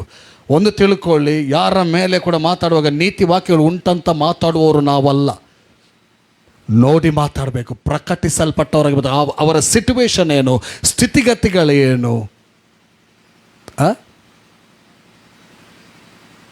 ಒಂದು ಸಾರಿ ನಿಮಗೊಂದು ವಿಚಾರ ಹೇಳ್ತೇನೆ. ಉದಾಹರಣೆಗೆ ಒಂದು ಎಕ್ಸಾಂಪಲ್ ಹೇಳ್ತೇನೆ. ಒಂದು ಹೆಣ್ಣು ಮಗಳು ಒಂದು ಹುಡುಗನ ಜೊತೆ ಬೈಕಲ್ಲಿ ಸೀದಾ ಹೋಗ್ತಾ ಇದ್ಲು. ಕೆಲವರೆಲ್ಲ ನೋಡಿದ್ರು, ಮನೆ ಹತ್ತಿರದವರು. ಮೋಲು ನಮ್ಮ ಎದುರುಡು ಭಾರಿ ಒಂಜಿ ಒಂದು ಎಕ್ಸಾಂಪಲ್ ಹೇಳೋದು ನಾನು. ಎಡ್ಡನ್ನೆಲ್ಲ ಗೊತ್ತೋ ಆಣನೊಟ್ಟು ತಿರ್ಗೊಂದಲ್ಲೋಲು ಜಡ್ಜ್ ಮಾಡಿ ಆಯಿತು. ಆಣನೊಟ್ಟು ತಿರ್ಗೊಂದಲ್ಲೋಲು. ಮತ್ತೆ ವಿಷಯ ಏನು ಗೊತ್ತಾ? ಆ ಹುಡುಗಿ ಹೋದ್ಲು, ಮತ್ತೆ ಅಲ್ಲಿ ಅವರಿಗೆ ವಿಷಯ ಗೊತ್ತಾಯಿತು. ಅವರಿಗೆ ಸಂಬಂಧಪಟ್ಟವರು, ಒಂದು ಉದಾಹರಣೆ ಹೇಳೋದು ನಾನು, ಅವರಿಗೆ ಸಂಬಂಧಪಟ್ಟವರು ಆಕ್ಸಿಡೆಂಟ್ ಆಗಿ ಆಸ್ಪತ್ರೆಯಲ್ಲಿದ್ದಾರೆ. ಇವರಿಗೆ ಯಾವ ವೆಹಿಕಲ್ ಸಿಗಲಿಲ್ಲ. ಒಬ್ಬ ಸ್ವಲ್ಪ ಪರಿಚಯ ಇದ್ದವನು ನಿಲ್ಲಿಸಿ ಹೋಗ್ತಾ ಇದ್ದಾಳೆ. ಪರಿಸ್ಥಿತಿ ಬೇರೆ ಇರ್ತದೆ, ಕಾಣುವಂಥ ಇದು ಬೇರೆ ಇರ್ತದೆ. ಯೋಬನ ಸ್ಥಿತಿ ಕೂಡ ಹಾಗೆ. ಅದು ದೇವರಿಂದಲೇ ಆತನಿಗೆ ಒಂದು ಟೆಸ್ಟಿಂಗ್ ಟೈಮ್ ಎಂದಾಗ ಇವರು ಆ ಪ್ರಕಟಣೆ ಹೊಂದದೆ ಇವರು ಮಾತಾಡ್ತಾ ಇದ್ದಾರೆ. ಅದಕ್ಕೆ ಮಾತಾಡುವವರು ಜಾಗ್ರತೆ ಇರಬೇಕು. ನಮ್ಮಲ್ಲಿ ಎಷ್ಟು ಬೈಬಲ್ ವಾಕ್ಯ ಸಹ ಇರ್ಬೋದು, ಒಬ್ಬರ ಮೇಲೆ ಜಡ್ಜ್ಮೆಂಟ್ ಮಾಡಲಿಕ್ಕೆ ಹೋಗಬಾರ್ದು. ಯಾಕೆ ಗೊತ್ತುಂಟ? ಲಾಸ್ಟಿಗೆ ಅದೇ ಯೋಬನು ಏನು ಮಾಡಬೇಕಾಯ್ತು? ಪ್ರಾರ್ಥನೆ ಮಾಡಬೇಕಾಯ್ತು. ಇವರು ಉಳ್ಕೊಳ್ಬೇಕಾದ್ರೆ ಯೋಬನೇ ಬೇಕಾಯಿತು. ಇವರು ಮಾತಾಡಿದಂಥ ಮಾತುಗಳು ಭಯಂಕರವಾದ ಒಂದು ಹಿತನುಡಿಗಳೇ, ಅದು ನೀತಿ ಬೋಧನೆಗಳೇ. ಅವರು ತಪ್ಪಿ ಹೋಗಲಿಲ್ಲ, ತಪ್ಪಿ ಮಾತಾಡಲಿಲ್ಲ. ಆದರೂ ಕೂಡ ನನ್ನ ಹತ್ರ ಎಷ್ಟೇ ನೀತಿ ನುಡಿಗಳಿರ್ಬೋದು, ಪರಿಸ್ಥಿತಿಗಳ ಬಗ್ಗೆ ದೇವರಾತ್ಮನಿಂದ ತಿಳಿಯದೆ ಅಥವಾ ಪರಾಂಬರಿಸಿ ನೋಡದೆ ಯಾವುದನ್ನು ಕಾಲಕ್ಕಿಂತ ಮುಂಚೆ ನಾವೇನು ಮಾಡಬಾರ್ದು? ತೀರ್ಪು ಮಾಡಲಿಕ್ಕೆ ಹೋಗಬಾರ್ದು. ಏನೇ ಇರಲಿ, ಈಗ ಎಲಿಫಜನ್ ಏನು ಮಾಡ್ತಾ ಇದ್ದಾನೆ ಅಂತ ದೂರು ಹಾಕ್ತಾ ಇದ್ದಾನೆ. ದೂರು ಇವನ ಮೇಲೆ ಅಂದರೆ ನೀನೇ ಸರಿ ಇಲ್ಲ ಅಂತ. ಈ ಮಾತು ಯಾಕೆ ಹೇಳ್ತಾ ಇದ್ದೇನೆ ಗೊತ್ತುಂಟ? ಇಲ್ಲಿ ಸಿಂಹ ಗರ್ಜನೆಯು ಆರ್ಭಟಿಸುವ ಸಿಂಹದ ಧ್ವನಿಯು ಅಡಗಿ ಪ್ರಾಯದ ಸಿಂಹಗಳ ಕೋರೆಗಳು ಮುರಿಯಲ್ಪಡುವವು. ಅಂದರೆ ಅದರ ಅರ್ಥ ಏನು ಗೊತ್ತುಂಟ? ಅದರ ಹಿನ್ನೆಲೆ ಏನು ಗೊತ್ತುಂಟ? ಇದು ದುಷ್ಟರ ಕುರಿತಾಗಿ ಹೇಳೋದು. ದುಷ್ಟರು ಯಾವಾಗಲೂ ನಿಲ್ಲುವುದಿಲ್ಲ, ಅವರು ಬಿದ್ದು ಹೋಗ್ತಾರೆ. ಅದೇ ಪ್ರಕಾರ ಇಂಡೈರೆಕ್ಟಾಗಿ ಹೇಳೋದು, ಈ ಎಡ್ಡೆ ಮಲ್ದಡ ನಿ ಕಿಂಚ ಆಪುಂಡಾ ಅಂತ. ಏನಿವೆ ಇರಲಿ, ನಾನು ಅದರಲ್ಲಿ ಒಂದು ಪಾಯಿಂಟ್ ತೆಗೆದು ಹೀಗೆ ಹೇಳಲಿಕ್ಕೆ ಇಷ್ಟಪಡ್ತೇನೆ. ಇದು ದುಷ್ಟರ ಕುರಿತಾಗಿ ಹೇಳುವಂಥದ್ದು. ಆ ಇಡೀ ಅಧ್ಯಯನ ಮತ್ತು ಅದರ ವ್ಯಾಖ್ಯಾನವನ್ನು ನಾವು ನೋಡ್ತಾ ಬರುವಾಗ ಅದು ಯಾರ ಕುರಿತಾಗಿ ಹೇಳಲ್ಪಟ್ಟ ಗೊತ್ತಾಗ್ತದೆ? ದುಷ್ಟರ ಕುರಿತಾಗಿ. ಆತನು ಯೋಬನನ್ನು ನೋಡಿ ಇಂಡೈರೆಕ್ಟಾಗಿ ನೀನು ಕೂಡ ಒಂದು ದುಷ್ಟನೇ ಅಂತ ಅವನು ಡೈರೆಕ್ಟಾಗಿ ಹೇಳದಿದ್ದರೂ ಕೂಡ ಹಾಗೆ ಹೇಳ್ತಾ ಇದ್ದಾನೆ. ಈ ಮೂಲಕ ನೀತಿ ಬೋಧೆಗಳ ಮೂಲಕ ಹೇಳ್ತಾ ಇದ್ದಾನೆ. ಆದರೆ ಇಲ್ಲಿ ತಿಳ್ಕೊಳ್ಳಿ, ಇದು ದುಷ್ಟರ ಕುರಿತಾಗಿ ಬರೆಯಲ್ಪಟ್ಟದ್ರಿಂದ ಸೈತಾನ ಒಬ್ಬ ದುಷ್ಟನೇ. ಒಂದು ತಿಳ್ಕೊಳ್ಳಿ, ಸಿಂಹದ ಗರ್ಜನೆಯು, ಆರ್ಭಟಿಸುವ ಸಿಂಹದ ಧ್ವನಿಯು ಅಡಗಿ ಪ್ರಾಯದ ಸಿಂಹಗಳ ಕೋರೆಗಳು ಮುರಿಯಲ್ಪಡುವವು. ಇನ್ನೊಂದು ವಾಕ್ಯ ನೋಡ್ರಿ, ನೆಕ್ಸ್ಟ್ ವರ್ಡ್, ಮುರಿಯಲ್ಪಡುವವು. ಮೃಗೇಂದ್ರನು ಆಹಾರವಿಲ್ಲದೆ ಸತ್ತು ಸಿಂಹದ ಮರಿಗಳು ಚದರಿ ಹೋಗುವವು. ವಾವ್! ಅಲ್ಲಿ ನೋಡಿದೆವು, ಯಂಗ್ ಲಯನ್ ಹೊಟ್ಟೆಗಿಲ್ಲದೆ ಹಸಿತದೆ, ಆದರೆ ದೇವರ ಮಕ್ಕಳಿಗೆ ಕೊರತೆ ಬರುವುದಿಲ್ಲ ಅಂತ ನೋಡಿದೆವು. ಇಲ್ಲಿ ನೋಡಿದೆವು, ಈ ಸಿಂಹ ಅಂದರೆ ದುಷ್ಟರ ಕುರಿತಾಗಿ ಹೇಳೋದು. ಆಹಾರ ಇಲ್ಲದೆ ಸತ್ತು ಆತನ ಮರಿಗಳು ಚದರಿ ಹೋಗುವಂಥ ಸಾಧ್ಯತೆ ಇದೆ. ಅಂದರೆ ಏನು ಗೊತ್ತುಂಟ? ಸೈತಾನ ಮತ್ತು ಅವನ ಪ್ರೇರೇಪಣೆಗೆ ಒಳಪಟ್ಟಂಥ ಜನರು ನಿರ್ಮೂಲ ಆಗೋದಲ್ಲ, ಅವನ ಕುಯುಕ್ತಿಗಳು, ಅವನು ಮಾಡುವಂಥ ಕಾರ್ಯಗಳು ನಿಂತು ಹೋಗಲಿಕ್ಕೆ ಸಾಧ್ಯತೆ ಹೇಗೆ ಗೊತ್ತುಂಟ? ದೇವ ಸಭೆ ದೇವರನ್ನೇ ನೋಡುತ್ತಾ, ತಮಗೆ ಚಿಂತೆಯ ಸಂದರ್ಭಗಳು ಬಂದಾಗ ದೇವರನ್ನೇ ನೋಡುತ್ತಾ ಮುಂದೆ ಹೋದಾಗ ಅವನಿಗೆ ಆಹಾರ ಸಿಗುವುದೇ ಇಲ್ಲ. ಅರ್ಥ ಆಯ್ತಾ ನಿಮಗೆ? ನಾನು ಒಂದು ಉದಾಹರಣೆ ಹೇಳಿದೆಲ್ಲ ನೋಡಿ, ಅವನಿಗೆ ಒಂದು ಆಹಾರ ಸಿಕ್ಕಿತ್ತು. ಹೇಗೆ ಆಹಾರ ಸಿಕ್ಕಿತ್ತು? ಚಿಂತೆಯ ನಿಮಿತ್ತ ಅವನಿಗೆ ಆಹಾರ ಆಗಬಾರ್ದು. ನಾವು ಚಿಂತೆಯ ನಿಮಿತ್ತ ನಾವು ಸೈತಾನಿಗೆ ಆಹಾರ ಆಗಬಾರ್ದು. ಒಂದು ವ್ಯಕ್ತಿ ಬಂದು, ನಾನು ಹೇಳಿದೆ, ಕಾರು ನಿಲ್ಲಿಸಿ ಬ್ರಿಡ್ಜಲ್ಲಿ ಹಾರಿಬಿಟ್ಟು ಅವನಿಗೆ ಆಹಾರ ಆಯಿತು. ಅವನ ಮರಿಗಳು ಹುಟ್ಟಿಕೊಂಡವು. ಅರ್ಥ ಆಗ್ತಾ ಉಂಟ?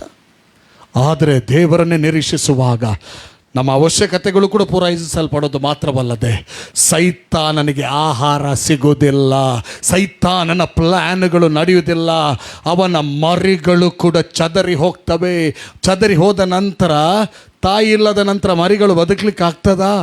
ಆಗುವುದೇ ಇಲ್ಲ. ಅಂದರೆ ಮರಿಗಳಂದ್ರೆ ಏನು ಗೊತ್ತುಂಟ? ಅವನ ಸಣ್ಣ ಪುಟ್ಟ ಚಟುವಟಿಕೆಗಳು ಕೂಡ ಅವನದ್ದೇ ಸ್ಟಕ್ ಆದ ನಂತರ ಅವನ ಸಣ್ಣ ಪುಟ್ಟ ಚೇಲಗಳ ಕಾರ್ಯಗಳು ಕೂಡ ನಡೆಯುವುದಿಲ್ಲ.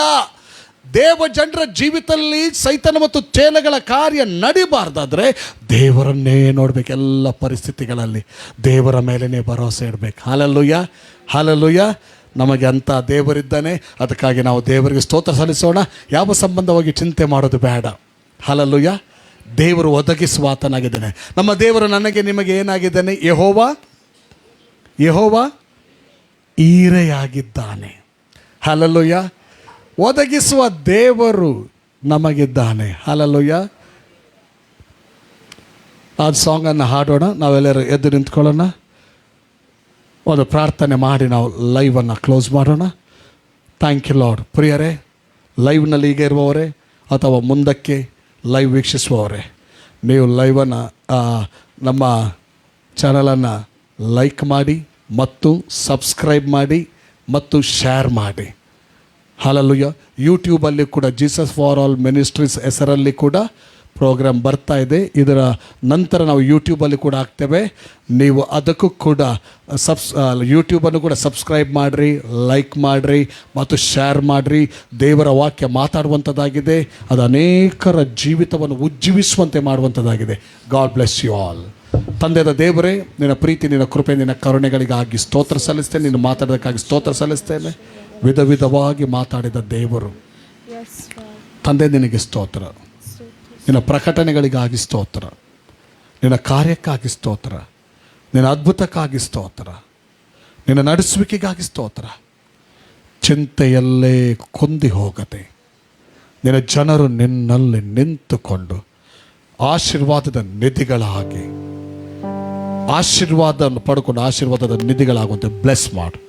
In the mighty name of Jesus, ಯೇಸು ನಾಮದಲ್ಲಿ ಬೇಡಿದ್ದೇನೆ ತಂದೆ. ಆಮೇನ್, ಆಮೇನ್, ಆಮೇನ್.